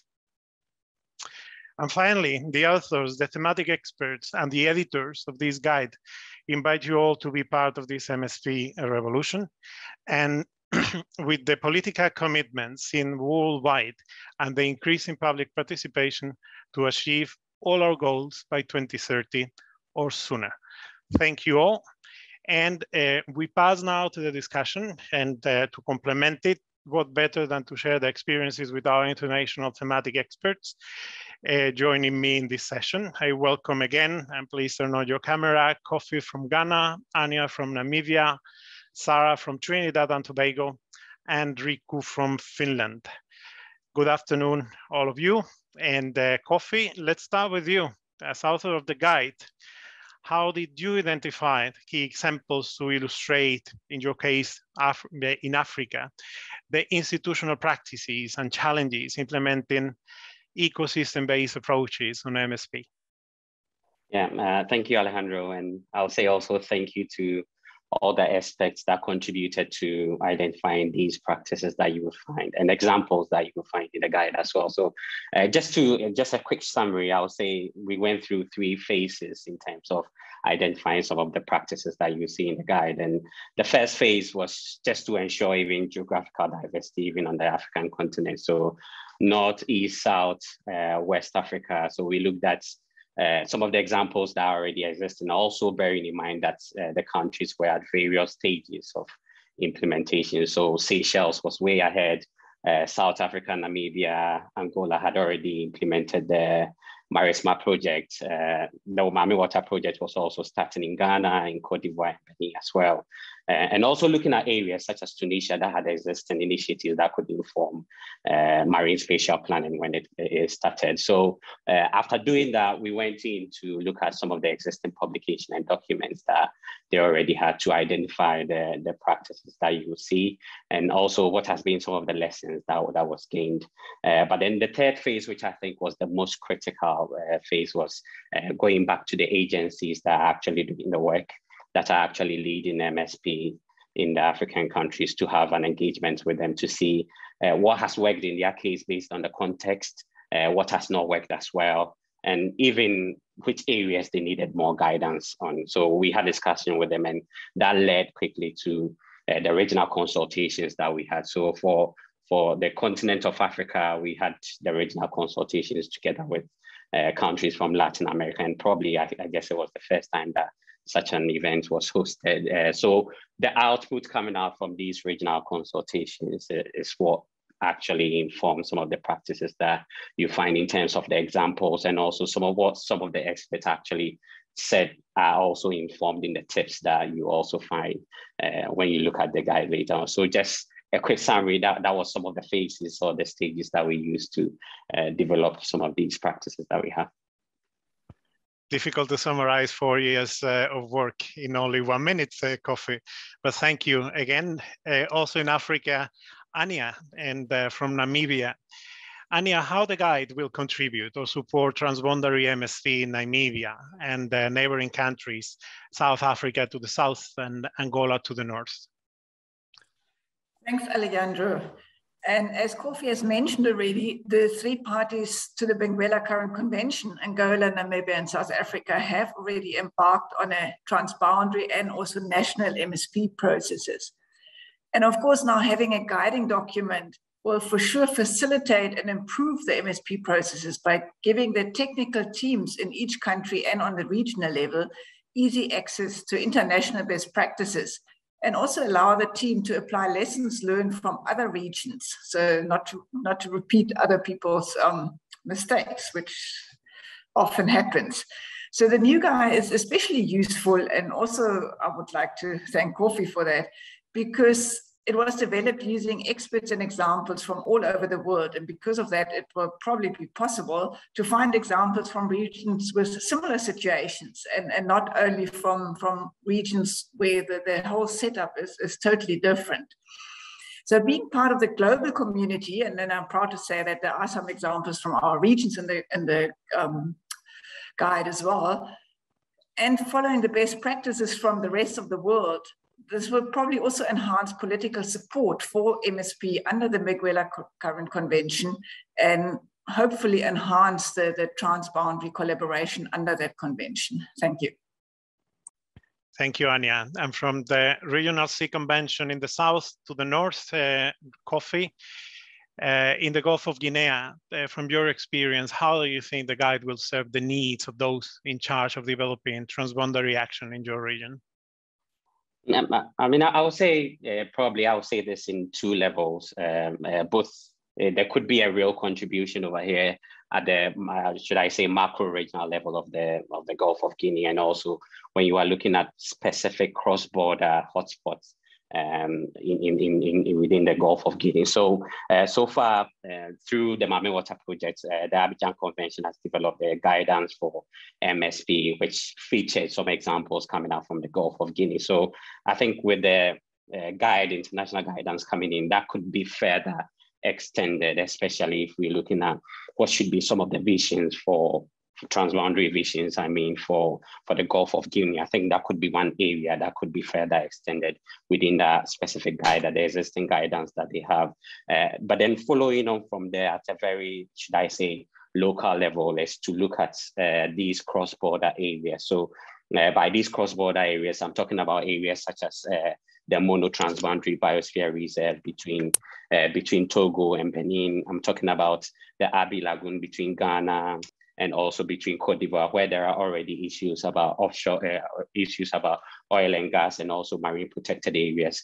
And also, as Alejandro already mentioned, the joint development zone between Sao Tome and Principe and also Nigeria. I think within these areas, there are already existing initiatives that are going on, either related to EFSAs, either related to MPAs. And I think getting the guide down to the people who are managing these areas will be very critical in terms of having practical input into what they are already doing. And I think beyond that is probably we need to start thinking about how do we develop specific bespoke projects for such areas, just because from experience, most of the time when the national processes they start, the transboundary aspect goes to the background. So I think there's the need to start looking at these transboundary hotspots, which has been highlighted through the existing initiatives to have a specific look at that. Yeah, thanks, Alejandro. Thank you, Kofi. And Anya, back to you. And regarding the African potential and also the marine resources around Africa, how relevant maritime sectors in your country, Namibia, and also in the rest of Africa will benefit from this guide? I believe that all maritime sectors will benefit from MSP, and of course from the guide, because that will guide the MSP in the regions and on the continent. And I think fisheries will benefit from the assurance that important habitats and nursery grounds for fish species are protected under approved marine spatial plan, which promotes the ecosystem approach and ensures the sustainability of especially the commercial fish stocks. For marine mining, the main benefit will lie in a more streamlined process regarding application and granting of exploration and mining licenses. I mean, no-go areas are clearly set out, and investors will clearly see where and where not to apply for mining licenses. Not like at the moment where they invest in license applications just to find out it's in the middle of a conservation area, which was not publicized anyway. No-go areas are clearly set out, and investors know where to apply and where to find spaces where they can work. Environmental sensitive areas, including the fisheries area, are flagged from the beginning and indicating stricter requirements for environmental impact assessments if not declared as no-go areas. And smaller but very important sectors, especially for Namibia and also South Africa, and I know other African countries as well, and for them it's probably often an emerging sector like aquaculture, are ensured that their interests are also taken care of and that they're not overrun by the larger sectors because of proper stakeholder consultation if the guides are followed. Mm-hmm. And then there is also space left for new users in the maritime space. So new innovative users will also benefit from clear guidelines and from a working marine spatial planning process. Thank you. Thank you, Anya and Kofi. Sarah, time for your questions. How can we use the guide in order to align the objectives with all the international mandates on ocean governance that we have, and also in terms of sustainability, let's say Agenda 2030, the CBD targets, etc. The floor is yours.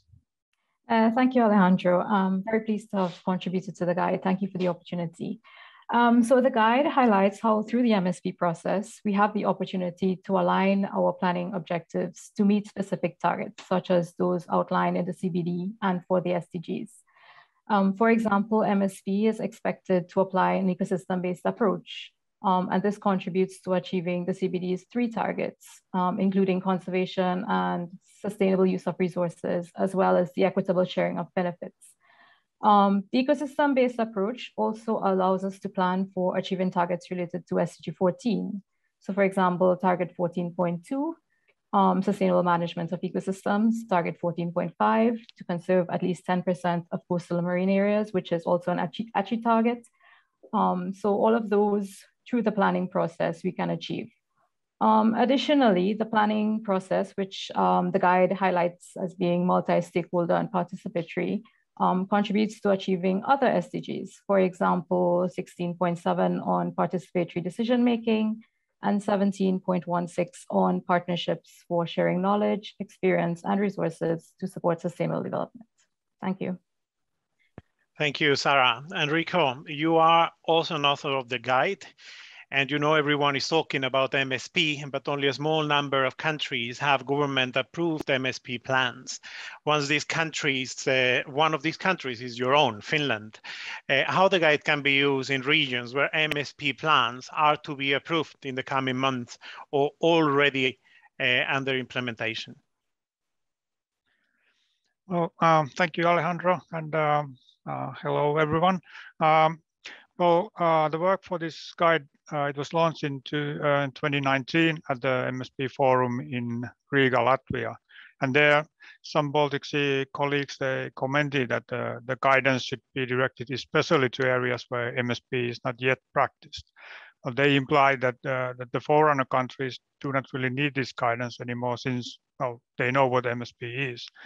Well, I understand the point, and there is a point, but I also dare to disagree a bit, since this new guide has collected ideas around the world on how to make the plans, but also on how to implement the plans and what are the key elements for reviewing the plans for the next planning rounds.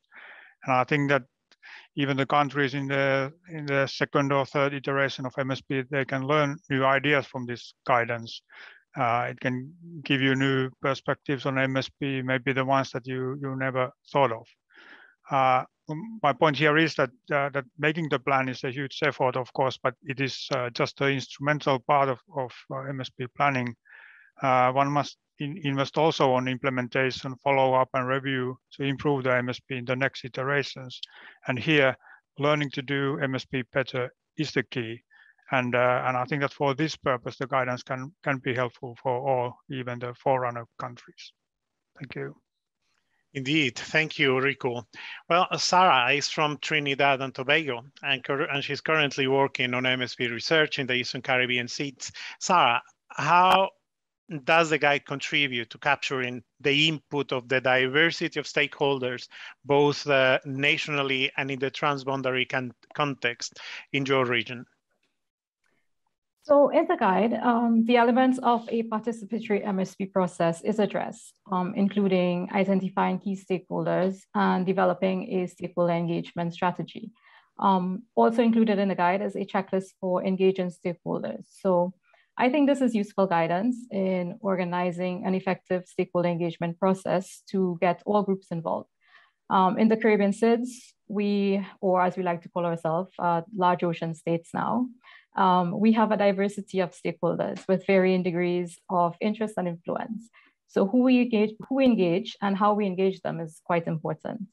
In an MSPglobal Initiative in Trinidad and Tobago last year, for which we collaborated with the Institute of Marine Affairs, we have Dr. Juman from the Institute coming up in the next session.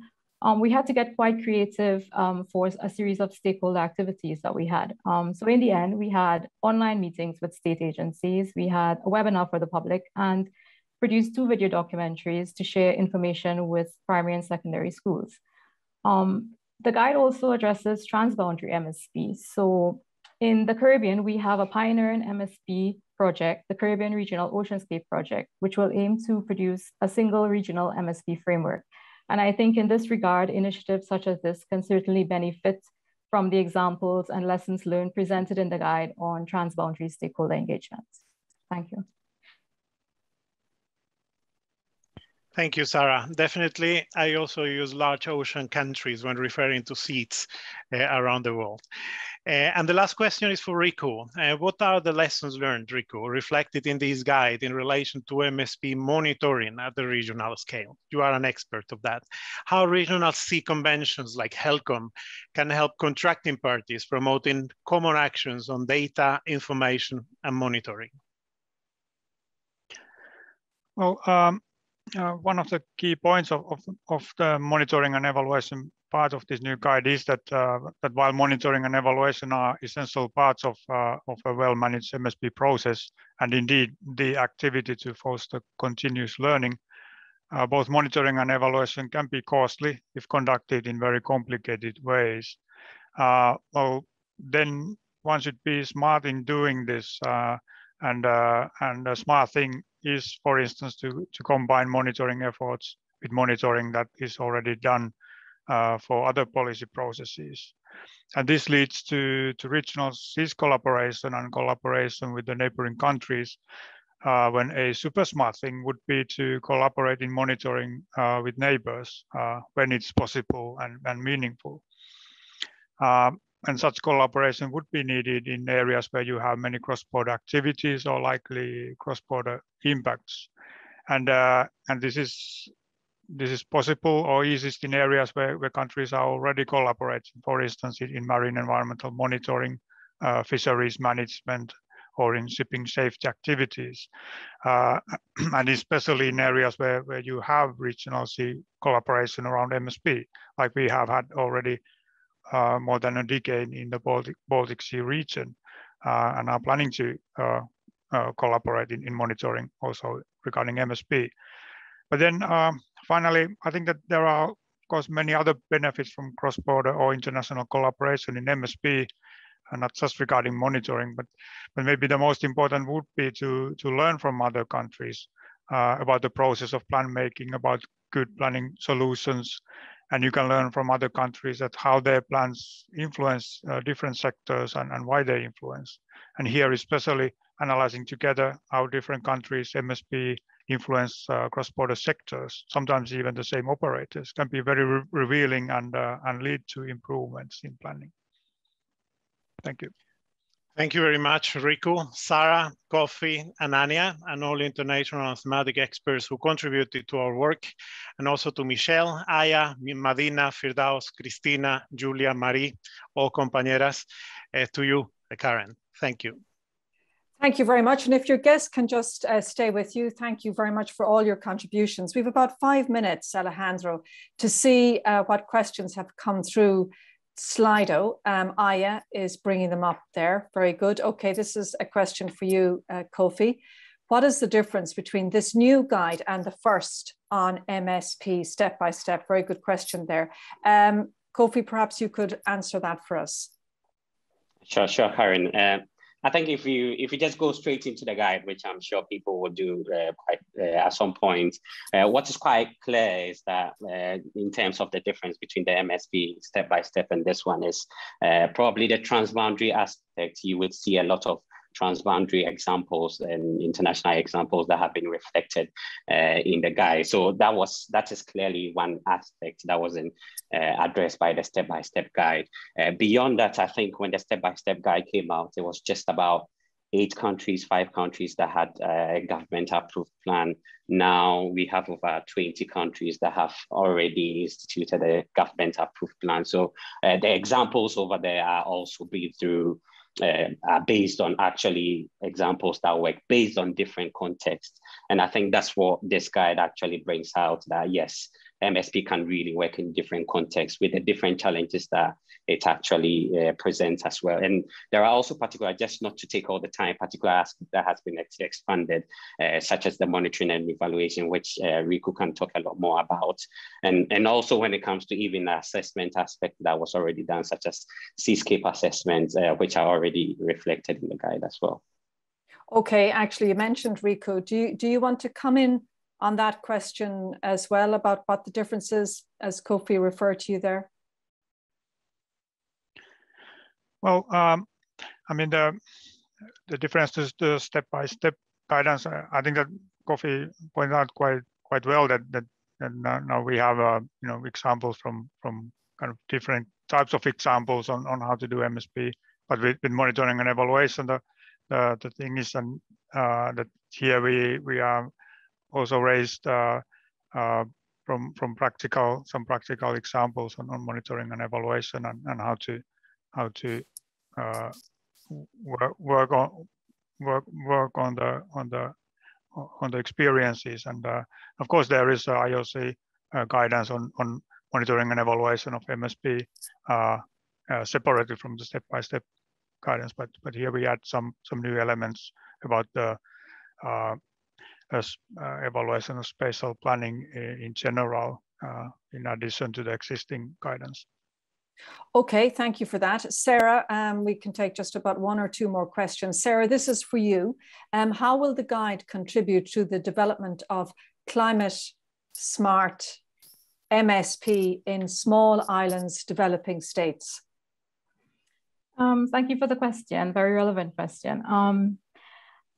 Parallel to development of the guide, we also produced a series of policy briefs, and one of them was on climate change and MSP. So I would direct users to that, which is also hyperlinked within the guide. So we've hyperlinked the policy briefs we prepared in the guide. And within that policy brief, we highlighted nature-based solution, also the growing need for adaptive MSP. So I think that's the way we will be going. Okay, very good. Thank you for that. Anya, this is a question for you. We have been facing an issue about the spawning and nursery ground for lobster. Could it be overcome by implementing MSP? And that's from Yudi from Dianda University in Indonesia. Thank you, Yudi. Is depending, of course, what the issue is. But if the issue is that the success of your spawning and the survival is threatened by other users, it can definitely be overcome by implementing marine spatial planning, by getting all the stakeholders, all the users that use the area and explain the importance of the area also to the economic situation in your country. I'm not fully aware of how important economically lobster for your country is. But definitely that is exactly something that can be solved with MSP. And we have examples. We don't have our MSP approved yet, but we had the negotiations between fishery spawning areas and mining areas where you bring the technical experts on board, come with the data, lay out the spatial extent of the spawning area and explain why it needs to be protected. Okay. I hope that helps you. Great, thank you very much. Hope that helped you, Yudi. Very quick response to a very complex question, Riku, that you're probably seeing. What about the Brexit issue with regard to maritime affairs in Europe, fisheries, transportation, just to mention a couple of aspects? That's from Ana Veronica Garcia Condo. Just very quickly, in 30 seconds, can you respond to that? Yeah, that's the touchy one, but I mean, approaching from the MSP perspective, of course, I mean, the countries can collaborate with each other very well, also outside EU. And for instance, in the Baltic Sea, we have EU countries collaborating with Russia, and that collaboration has been going on since a decade or so. So in that sense, of course, these political issues, they influence. Of course, they influence also MSP collaboration, but MSP can also be actually a good platform for discussing these complicated matters without making them too complicated if you focus on MSP kind of questions. in the collaboration. Okay, well, on that, we'll leave it there for your session, but I want to express a big thanks again, first of all, to Alejandro for successfully moderating a very stimulating session, and thanks to you, Anya, Joseph, Kofi, Sarah, and Riku as well. Thank you so much. You can turn off your cameras and you can mute your mics because we're going to move on to our final session now, and that's going to focus on how to scale up MSP worldwide. And this session will take the format actually of a panel discussion, just kind of like what we've just had there actually, rather than individual presentations. And the aim of this session is to share good practices on MSP from different regions around the world, as well as stakeholders. We're going to discuss MSP's contribution to achieving the 2030 Agenda Sustainable Development Goals, and hopefully we'll find out what's necessary to strengthen and replicate successful MSP implementation, as well as exploring how organizations like IOC-UNESCO and the European Commission can contribute to those efforts. Again, it would be great to hear from you during the session. Fire in your questions through the slido.com platform, and we'll try to get to at least a couple of them towards the end of the session. Now, let me introduce our 6 guests for this session. So it's going to be busy. So it's my pleasure now to introduce His Excellency Paulo Veiga, the Minister of Sea in the government of Cabo Verde. That's a position he assumed in 2021. And before that, he was the Minister of Maritime Economy since 2020, and previously the Assistant Secretary of State for Maritime Economy. Our next guest is Rahana Juman. You can put your cameras on when I'm introducing you. Rahana is the Acting Director at the Institute of Marine Affairs in Trinidad and Tobago. And Dr. Juman has been conducting research on the coastal environment for the past 25 years, and she is leading efforts to develop and implement an integrated coastal zone management policy framework for Trinidad and Tobago and to implement marine spatial planning. Our third guest is Abdi Tungal Priyanto, the sub-coordinator of National Strategic Areas at the Directorate of Marine Spatial Planning with the Ministry of Marine Affairs and Fisheries of Indonesia. His doctoral studies focused on coral reef ecology modeling and fisheries and biodiversity conservation to support marine spatial planning.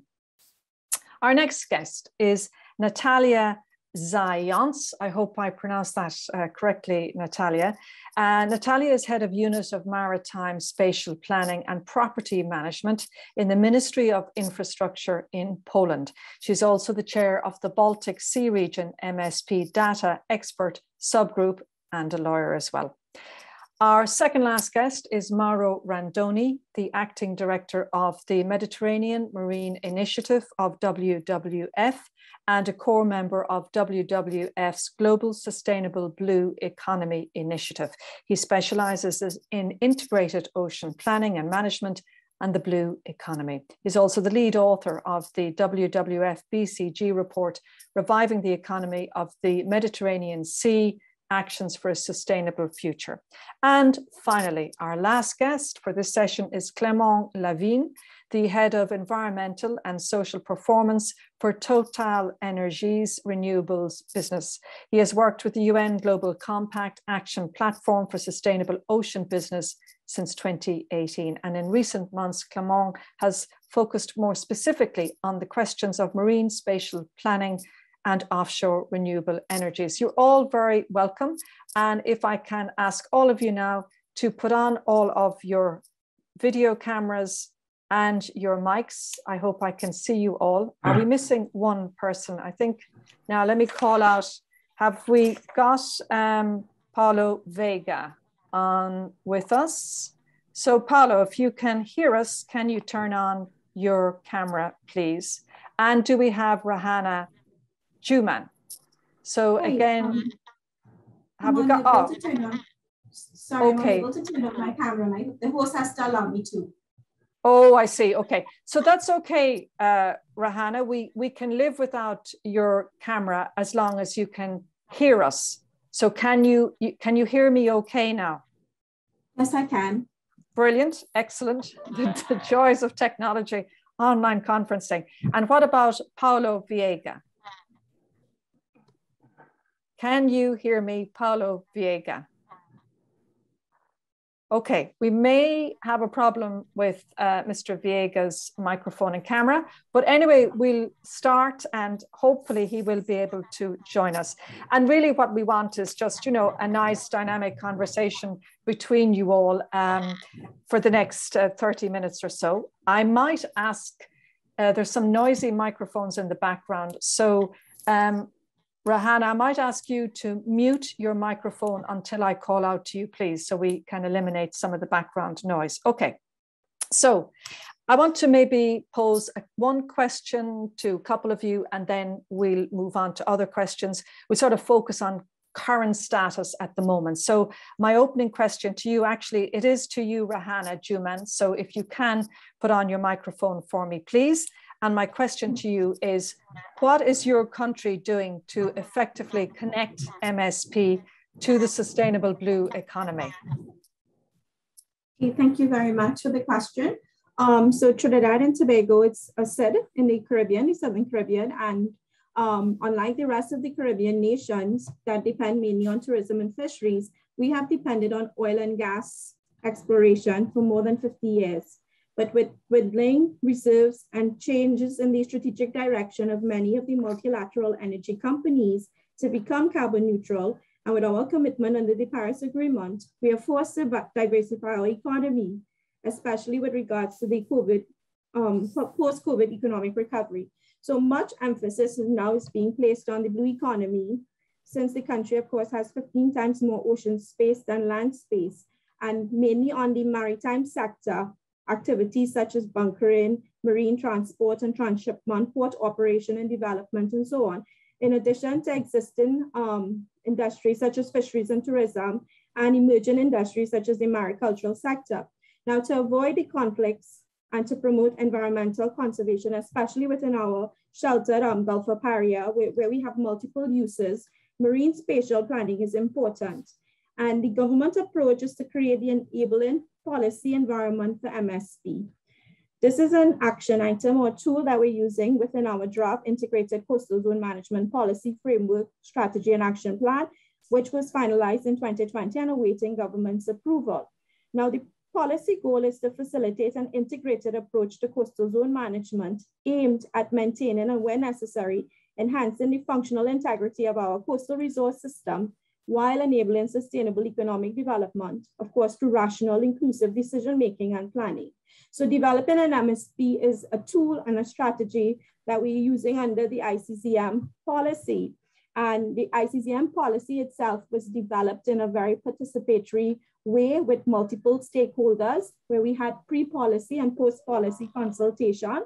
And in addition to this policy, we also have a new national maritime policy and strategy, again, that speaks to enabling blue economy development. Now, one of the reasons for taking this approach is that we have what we call stakeholder fatigue. And we have many times we bring stakeholders together and nothing happens. So we want to create the legislative framework or the policy framework that shows that there's a commitment on the government side to actually make this a reality. We have started a pilot project where we have been engaging with stakeholders, in particular on our West Coast, where we have multiple activities. And through the project we had with IOC-UNESCO last year, where we engaged multiple stakeholders, we were able to identify opportunities for expansion into the blue economy. So again, our focus is mainstreaming of economic development, mainstreaming the blue economy into the economic development and planning. And we need the enabling environmental and an appropriate policy, legislation, incentives, and infrastructure. And of course, we need to have sustainable management that is inclusive and a highly participatory process where you have meaningful stakeholder engagement. And that's where MSP comes in, along with other ecosystem-based management tools. Thank you. Okay, thank you so much for that, Rahana, but stay with us. And if you wouldn't mind muting your microphone until I go back to you again. So I'm going to put the same question to you, Abdi Tungal Priyanto. Again, a reminder of that. what is your country doing to effectively connect MSP to the sustainable blue economy? Thank you, Karen, and also thank you for inviting us, Indonesia, for this conference. For Indonesia, several strategies to strengthen the blue economy and the preparation of MSP include, first, we establish new regulations that strengthen the Marine Spatial Plan as a legal instrument that acts as the basis for permitting and controlling the marine use. And then at the planning stage, the allocation of marine space for various uses is developed on a sustainable basis through the analysis of carrying capacity and the compatibility of marine uses. And then we reinforce the determination of the growth center and fisheries industries based on local primary commodities by focusing on small-scale fisheries. And then we integrate marine spatial planning and land spatial planning to harmonize the land and sea development and minimize the impact of land activities on waters. And then at the utilization stage, the Marine Spatial Plan is being reviewed now to become the sole basis for the location permits and also business permits for the various permanent activities. So it's not only the location permit, but also as a basis for business permit, but it's still in review. And the last, Marine Spatial Plan are used to identify and promote the potential for developing new marine economies, such as renewable energy, and then biotechnology, and also biopharmacology. Overall, MSC Indonesia has integrated social and then economic and environmental aspect of the economy. However, of course, the implementation is still need to be optimized. Thank you. Okay, thank you very much for that. Stay with us because we will have more questions for you. But let me go to you, Natalia Zayans. Can you give us a little bit more information about the mechanisms in your own country that are now in place to ensure the sectoral plans, the policies, the regulations are aligned with MSP? Thank you. Hello, everyone. Greetings from Poland to everyone. Poland adopted the MSP already, and I can tell you about in my opinion, two core mechanisms that ensure that alignment. So first one is the legally defined consultation process of the MSP project.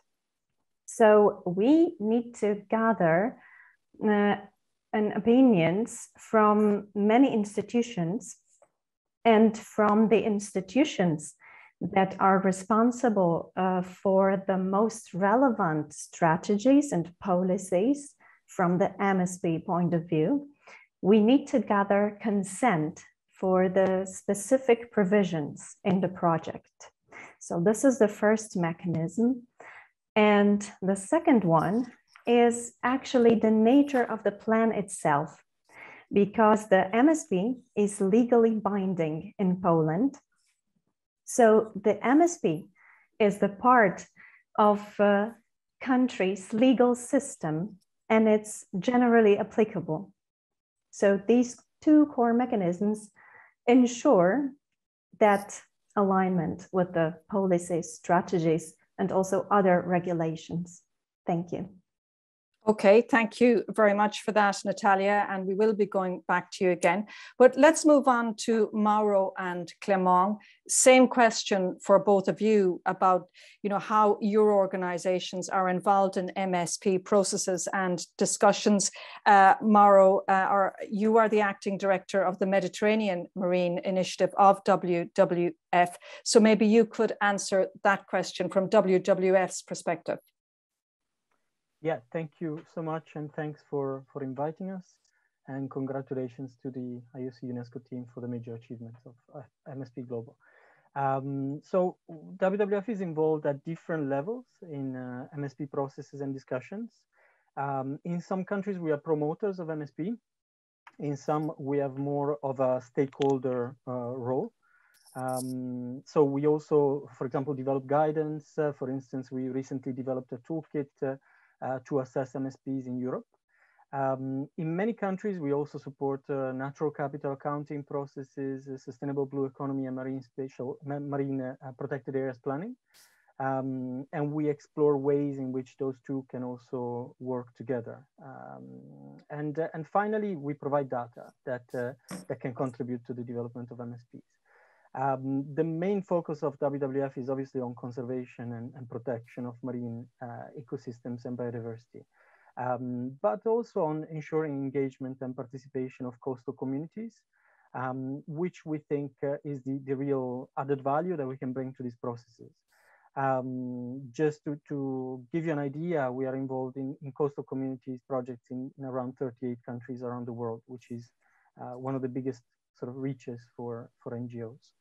I think we know that these communities are very often underrepresented in planning processes, particularly in some developing countries, while, for example, they are the ones that actually depend on the natural resources for their own livelihoods. And they are very often the ones that are actively involved in the sustainable management of these resources.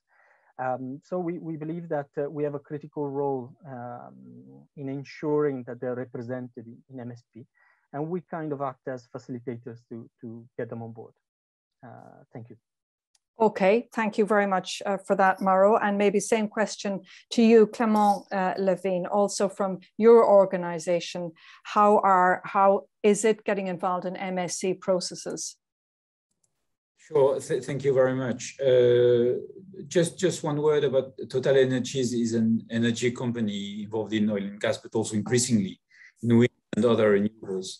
We've been a member of a UN Global Compact initiative since the beginning, and we are very happy to present here some of the work which was done by the UN Global Compact Ocean Stewardship Coalition in the last few years.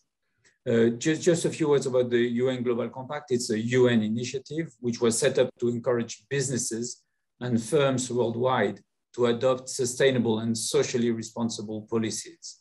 Today, it's got more than 13,000 participants and corporate stakeholders in 170 countries. So the UN Global Compact and the Ocean Stewardship Coalition has been producing a number of documents and principles. And I'm just going to say a few words about the MSP or the MSP work of the Ocean Stewardship Coalition. One of the things that should be said is that one of the 5 core aims of the UN Global Compact Coalition was to advance offshore renewable energy because of its potential to contribute to achieving the SDGs, the Sustainable Development Goals. During preliminary discussions on the topic, MSP was identified as a key lever for offshore renewable energy. And so progressively, there were a number of working sessions. There was a sprint on the relationship between MSP and offshore renewable energy with a focus on stakeholder engagement, but quite quickly it became apparent that the climate agenda needed to be better integrated into MSP processes. So very recently, a Blue Road to COP26 work stream was developed, and there is a roadmap which was produced as part of this Blue Road to COP26. First finding of the roadmap is the fact that MSP needs to integrate climate consideration, both adaptation and mitigation, and biodiversity goals. While bringing environmental benefits, those climate smart strategies, they also provide economic advantages to local governments and communities, which in turn increases social acceptability of climate related projects such as offshore renewables. Second key finding is the fact that the offshore renewable industrial community can contribute to the process in different ways. For example, industry should engage in data sharing because the industry has got the data and knowledge which can be used both in MSP and which can also support coastal adaptation for climate change impacts, for resilience and for planning. Second aspect is that nature inclusive designs should be investigated, because although industry is already working on structures which have been seen to enhance local biodiversity, there is a need to go further in trying to breach these climate biodiversity goals. And finally, it's important to build strong partnerships with ocean users to explore multi-use, because multi-use infrastructures are a smart use of ocean space. They will be needed to meet climate targets in a busy marine environment. For example, seaweed or aquaculture and offshore wind structures. So as you can see, there are a number of ways in which the UN Global Compact has been engaging and encouraging private sector to engage with the marine spatial planning community, and it intends to continue doing so. Okay, very good. Well, I suppose you all addressed questions about the sort of current status. Let's look and take maybe a future perspective here. And if I can go back to maybe Rahana, if you are still with us, if you can put on your microphone. But what do you think your own country and indeed the region is going to need in order to strengthen MSP implementation? And I suppose how can organizations like IOC, UNESCO and the European Commission contribute to that? Thanks, Karen. So in terms of strengthening MSP implementation, the first thing we require is the political will. And of course, MSP itself requires strong partnerships and collaborations between multiple stakeholders, including local community, because it has to be equitable and inclusive. And for that to happen, you really, to foster that partnership, you need a lot of capacity building at all levels. And we've started that process already in terms of getting persons at different levels familiar with MSP. We also require, what can IOC-UNESCO and European Commission contribute? Well, I think the guide is very good. We started our MSP pilot using the first 2009 guide. And this particular guide is going to be very useful, especially when it speaks to stakeholder engagement strategy, because you really want to have meaningful stakeholder engagement in the process. Also the use of sharing of best practices and innovative techniques and technologies. Other areas for capacity building would include the whole planning process, resource mapping and valuation, and science research. We need data for private sector investment and private sector engagement. And one of the things they require is a lot of data, which we lack. And even if there is data, the data is not easily accessible. So we need to have some data management and data agreement for sharing of data so that the decisions can be informed by the science. And there's also the need, even when you do have activities occurring, for monitoring and evaluation to ensure that what you're doing is actually sustainable. So those are some of the areas where we definitely need some help in order to strengthen MSP. Thank you. And just on the data, Rahana, is that data from all sorts of different sources, different places around the world? Yes, some of it is regional data, because you have data infrastructure to collect on currents and tides and so forth. But also even in my country, you have a lot of private sector companies that collect data for different reasons, especially oil and gas companies. But that data is not easily accessible to all stakeholders for decision making. So there's definitely a need to have accessible data, as well as a centralized data management infrastructure, so that the data can be used for the informed decision making. Okay, Rahana, that's great. Stay with us, but mute your mic if you wouldn't mind. Same question to you, Abdi Tunggal Priyanto. You're from Indonesia. So your own country and the region, what do you think is needed there to strengthen the implementation of MSP? For Indonesia, to enhance and duplicate the achievement of MSP implementation, I would say that we need the first, because currently we face with different stressors on marine ecosystem. We need a policy at the national level to improve the marine health condition. That's the first what we need now.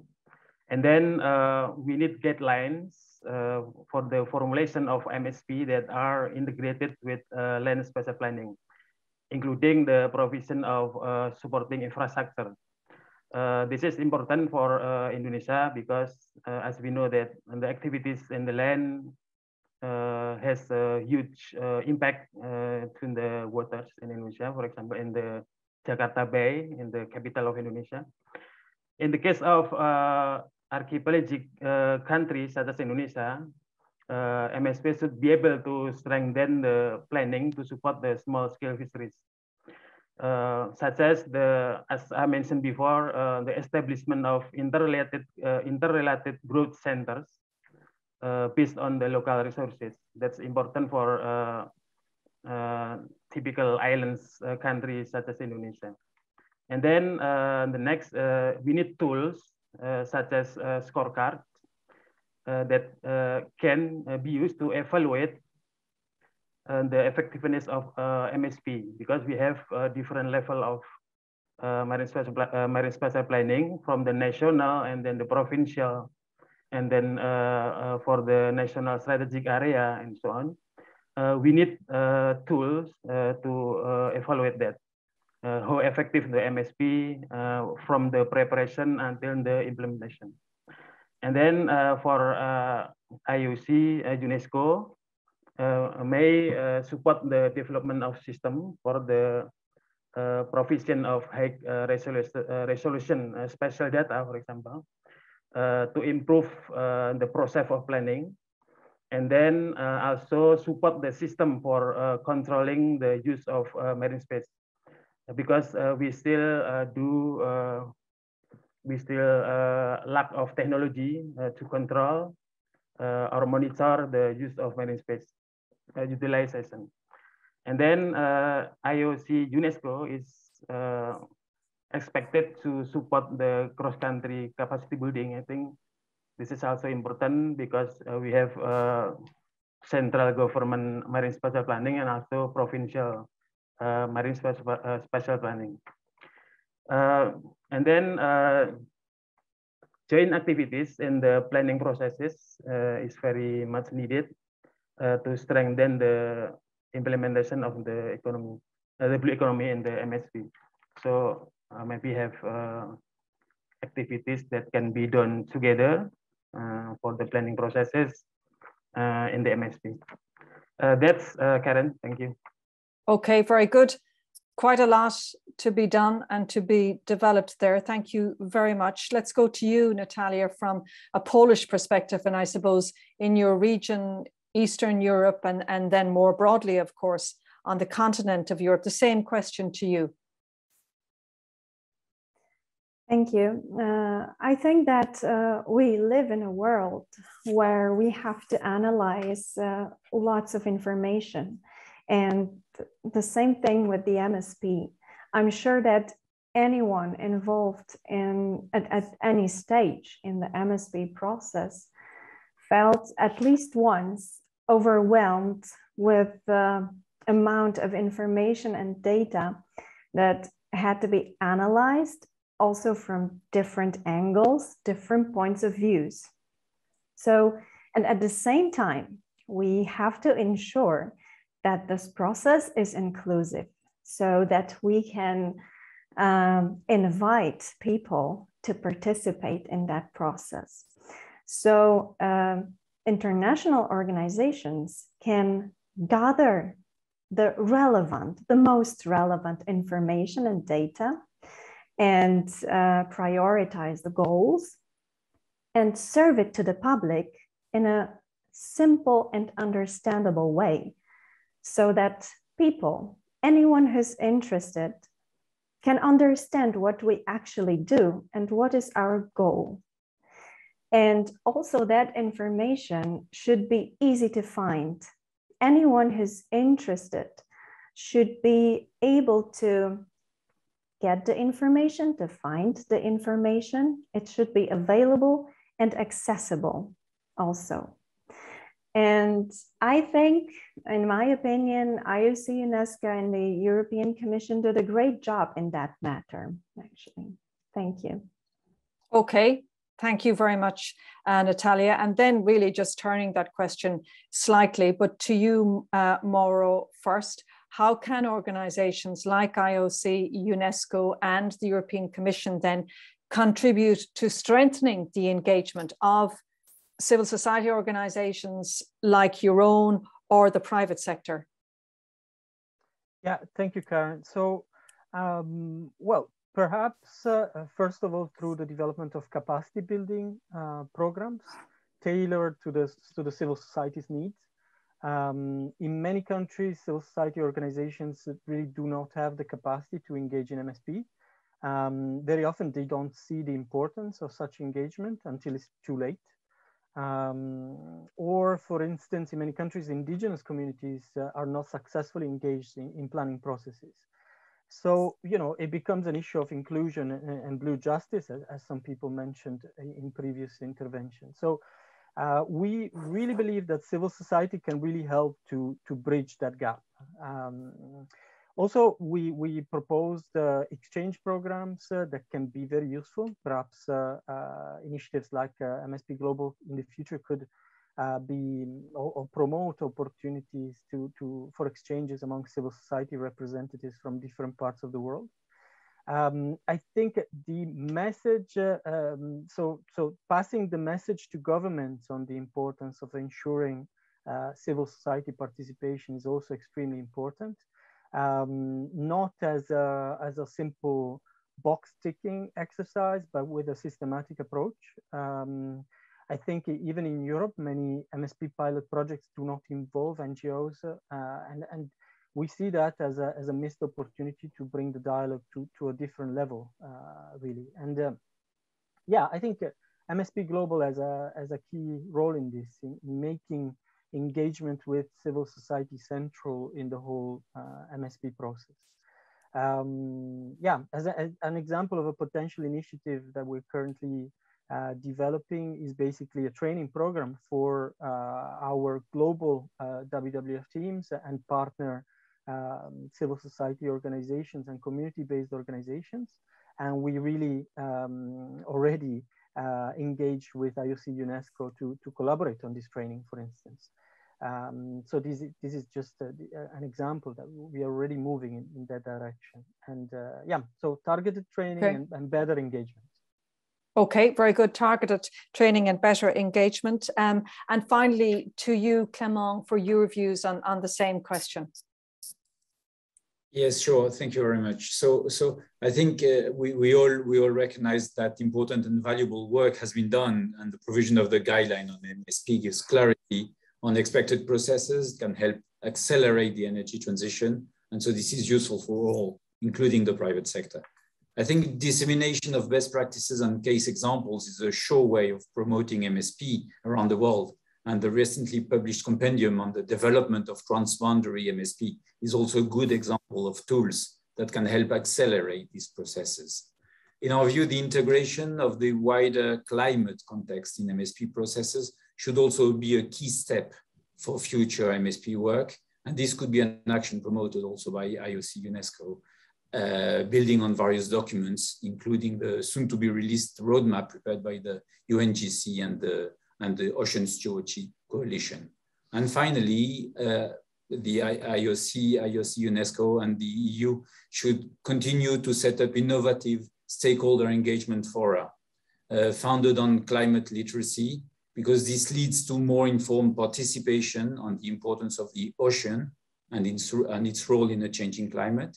It helps share good practices and clarify misunderstandings, and it helps people realize that the MSP can be a cooperative win-win process. So finally, I would say that we are really pleased to see the launch of the EU Commission's Blue Forum, which will bring together key players and look at how space can be used effectively. We look forward to contributing to such a useful initiative. Okay, thank you very much. Please, all of you stay on, because I just want to see what kind of questions have come in for you from Slido. Aya, perhaps you can bring up your slide there. So we've got the first one from Ana Veronica Garcia Condo, Trinidad.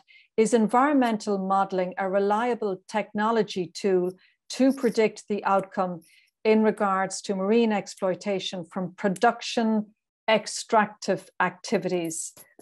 Who would like to take that? I think Rahana, seeing as it's mentioned Trinidad, can you take that question if you're still with us? Sure.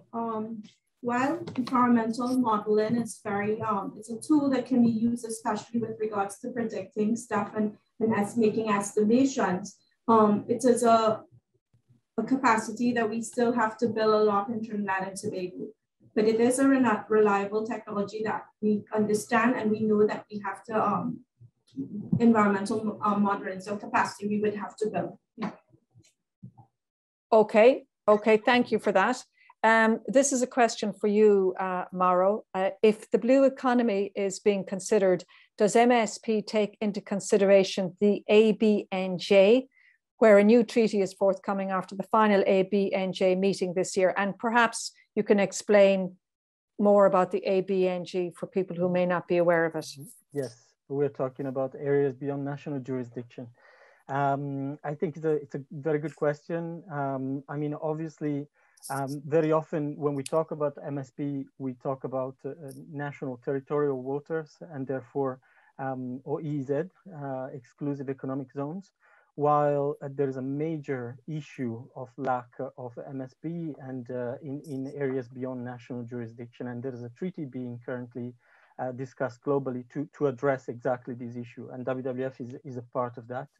And we are indeed advocating for MSP to take place at that level, especially ecosystem-based MSP. We know that this is a very difficult topic because there are a lot of interest and a lot of divergent opinions on this point, but we really think that the MSP discussion should be brought to this level, to this ABNJ level for sure. Yeah.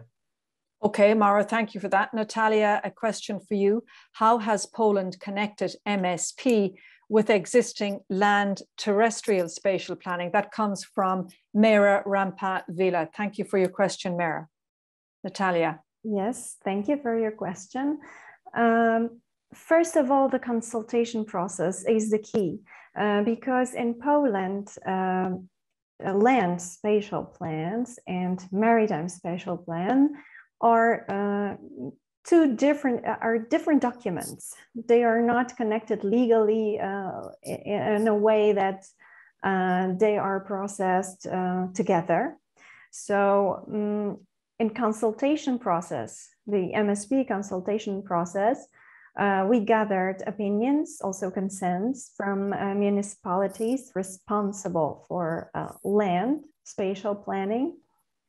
And thanks to that, we received a comprehensive and complementary documents. They coexist all together. Thank you. Okay, Natalia, thank you for that. Dr. Captain Tugsan Isiak Kolak, I hope I've pronounced that correctly, has submitted a question for you. Clement wants to know, what is the starting point for generating spatial planning for site selection of offshore wind farm, NERE offshore energy, if the country has no experience about MSP? Yes, thank you very much for this question. I think that marine spatial planning should not be dedicated to one single use. And so I think it's very important when a marine spatial plan is going to be developed that all the uses of the marine space need to be considered. But the starting point is really establishing what is the environment, what are the resources, what are the sensitivities, what may be the risks, and then quite quickly, the question will then come of what is the potential for different marine uses? What are the local communities?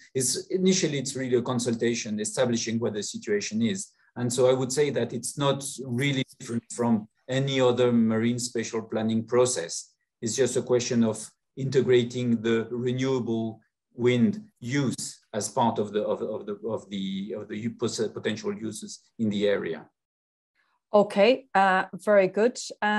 let's have a look at another question that has come in. Actually, for you as well, Clément, in terms of multi-use of space, do you encourage energy companies to come with integrated ocean energy solutions, wind, wave, currents, OTEC, etc.? So it's a bit of a tricky question because I am myself working in an energy company, but the general answer that I would like to make is the fact that it makes sense to use the space in the best possible way. And the best possible way means that you need to be economic with the use of the space and try to integrate as many possible uses as possible. Really, this is the general strategy that I would recommend. I think that in a number of cases, it makes sense to try to have both aquaculture and offshore wind. In other cases, there is a need also to preserve some of the marine environment, and aquaculture might not be the best technology, just as marine offshore wind may not be the best use of the space, depending on the area and the sensitivities. But generally speaking, I would recommend, yes, to review options for being efficient in the way the space is used because of the competition. Okay, well, look, thank you so much for sharing so much of your time and getting on earlier to do tech checks and to taking the questions. We really appreciate all the effort and the time you have given us. But we'll close this particular session out with a big thanks to Rahana. Thank you so much to Abdi Tungal Priyanto, Natalia, to Mauro, and finally, Clément Levine. Thank you so much for your participation. You can all shut off your cameras and your microphones. And we are now nearly at the end of this event. We've had lively and dynamic sessions over the last couple of hours. And again, a big thanks to all of our speakers and panelists for their participation. And a big thanks to all of you for staying with us for so long. We still have, I think, almost over 250 people still with us at this stage, which is fantastic. And thanks for your super questions that you put in through Slido. But before I formally close this event, I would like now to welcome onto our virtual stage Felix Lenneman, the head of Unit for Blue Economy Sectors, Aquaculture and Maritime Spatial Planning at the European Commission's Directorate-General for Maritime Affairs and Fisheries, and also to Julian Barbier, the head of Marine Policy and Regional Coordination Section, as well as the Ocean Decade Focal Point at IOC-UNESCO. You're both very welcome, and I'll hand over to you first. Felix, over to you. Thank you, Karen. Thank you very much. And a big thank you to everyone who has been involved in this. It has been a great event. Thanks to the speakers for presenting the impressive work that was done in the framework of this project. And also thanks a lot to the colleagues from IOC-UNESCO who have worked hard to make MSP Global the success that it actually is. And as we have seen from the capacity building initiative to the pilot projects in the Mediterranean and the Southeastern Pacific, and of course, the brand new international guide, MSP Global has been a big step forward for promoting maritime spatial planning as a tool for the sustainable management of our oceans. And that's been the joint goal of IOC-UNESCO and the European Commission's Directorate-General for Maritime Affairs and Fisheries since 2017, when we adopted our joint roadmap to accelerate MSP processes worldwide. A good 4 years later, and despite the disruption of an unprecedented pandemic, we have come a long way in implementing the roadmap. There is no time now to mention everything, but besides the international guidelines, which is brand new, and which will no doubt become the reference document in the field, we now have a vibrant community of a global community of MSP practitioners held together by a common interest in sustainable management of the oceans. We also have a multitude of additional material and activities that were implemented in the framework of the MSP Global project. And these and all other guidance documents that were produced by the European Commission, for example, they are all documented on the MSP Global website, which is a treasure trove of information for practitioners worldwide. Now, Going forward, there are still some elements that we need to implement. I think, first of all, about the International MSP Forum that was sort of interrupted by the global pandemic, and the International Conference on MSP that we wanted to organize and that we couldn't organize in 2020. Again, IOC-UNESCO and the team has done a great job in maintaining and building the global MSP community throughout the pandemic, but we need to do this in person as soon as we can. And I hope that it will finally be possible to meet again in person next year. So, as Commissioner Sinkevičius said in his introduction, while the MSP Global project may be coming to a close, the cooperation between the European Commission and IOC-UNESCO is far from over. And I look very much forward to continuing on this journey together with all of you in the years ahead. Thank you, and over to Julian. Thank you very much, Felix, and over to you, Julian. Okay, great. Thank you very much, and thank you to all our speakers today. This was so rich, so rich. I mean, I've tried to take some notes, and I think, I mean, all of this work, I mean, clearly show the investments that the team has put together, but you also as practitioners in finding a global community and a platform for advancing MSP implementation. We did a lot, but we still have a lot to do, and I think we need to continue and advance the national and transboundary MSP process. From the IOC side, we're very keen to continue to provide technical support and capacity development. Clearly, we have international guidelines, but these are international, so we also need to tailor those to the national needs and contextualize those guidelines. And to do that, this requires time and investments. We need to continue to build the knowledge base of marine spatial planning. I took note of the importance of data, being able to really integrate socioeconomic and environmental data, building data sharing tools and infrastructure that would really help to create this overall and kind of a holistic approach to MSP is critical. We need the science, the transversal science that Andrea mentioned, working across knowledge systems, and hopefully the Ocean Decade will be able to support these efforts in ocean planning. Reporting MSP, the evaluation, being able to document the benefits of MSP is very important. MSP is still a very complex notion, especially for non-technical people. So we need to find ways, again, to communicate the goals of MSP to non-technical audience and develop the concept of MSP literacy. Why not? Systematic approach to engagement of stakeholders is very important. We need to tailor MSP acceptance and practical tools for specific economic sectors. This has been mentioned also by Clément, as well as engaging in sectoral planning to really integrate the concept of ecosystem-based approach in the blue economy realm. Climate change has been mentioned, so important. I mean, ocean is a dynamic system, so we need to build that in the MSP process, as well as making space for specific climate activities that support adaptation and mitigation. And we need to integrate MSP with larger planning and management processes. So all of this is still ahead of us, a lot of work. I think we have political will. This is coming from the EU, this is coming from a high-level panel in many countries around the world. So I think we need to capitalize on this to get 100% of the ocean under management. IOC will continue to serve that purpose, and certainly we look forward to collaborate in the future with Felix and his team. I think this approach. We will have a meeting very soon to discuss those future collaboration with the team. Again, thank you to all the team, to DG MARE, to our colleagues in CINEA, who also have been providing support during the implementation of this project. We look forward to our future discussions so we can continue the MSP Global adventure that we've started 3 years ago. Thank you very much. Over to you, Karen, and thank you very much to you, Karen, for a great job. Thank you. It was absolutely my pleasure. And I just am going to finish off with some final thank yous, because on behalf of the conference organizers, I would like to thank the teams at IOC, UNESCO, and the European Commission for these 3 years of MSP global activities co-financed by the European Union. A big thanks again to all of you who participated in our panel discussions for your work and effort in making presentations and in giving us your views.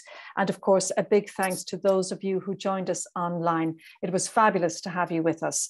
And of course, these events could not happen without the fabulous work that goes on behind the scenes, technically pulling it all together. And I want to say very, very good work, UNESCO technicians, and of course, to all of you who were interpreting as well for us this afternoon. Thank you so much. And I'd like to personally mention both Michelle Quesada da Silva and Aya Khalil, who made my job so much easier. They've been working very hard behind the scenes for the last few weeks, putting this conference together. So well done to you and your team. Finally, I'd like to point out that both the PowerPoint presentations and the recordings of today's sessions will be available in all 3 languages on the MSP Global website by the end of the week. So do watch out for them if you would like to look back at some of the sessions and the slide presentations as well. I hope you enjoyed the conference. I hope to see you again, and I'm going to say goodbye to all of you now. It was lovely to be with you. Goodbye.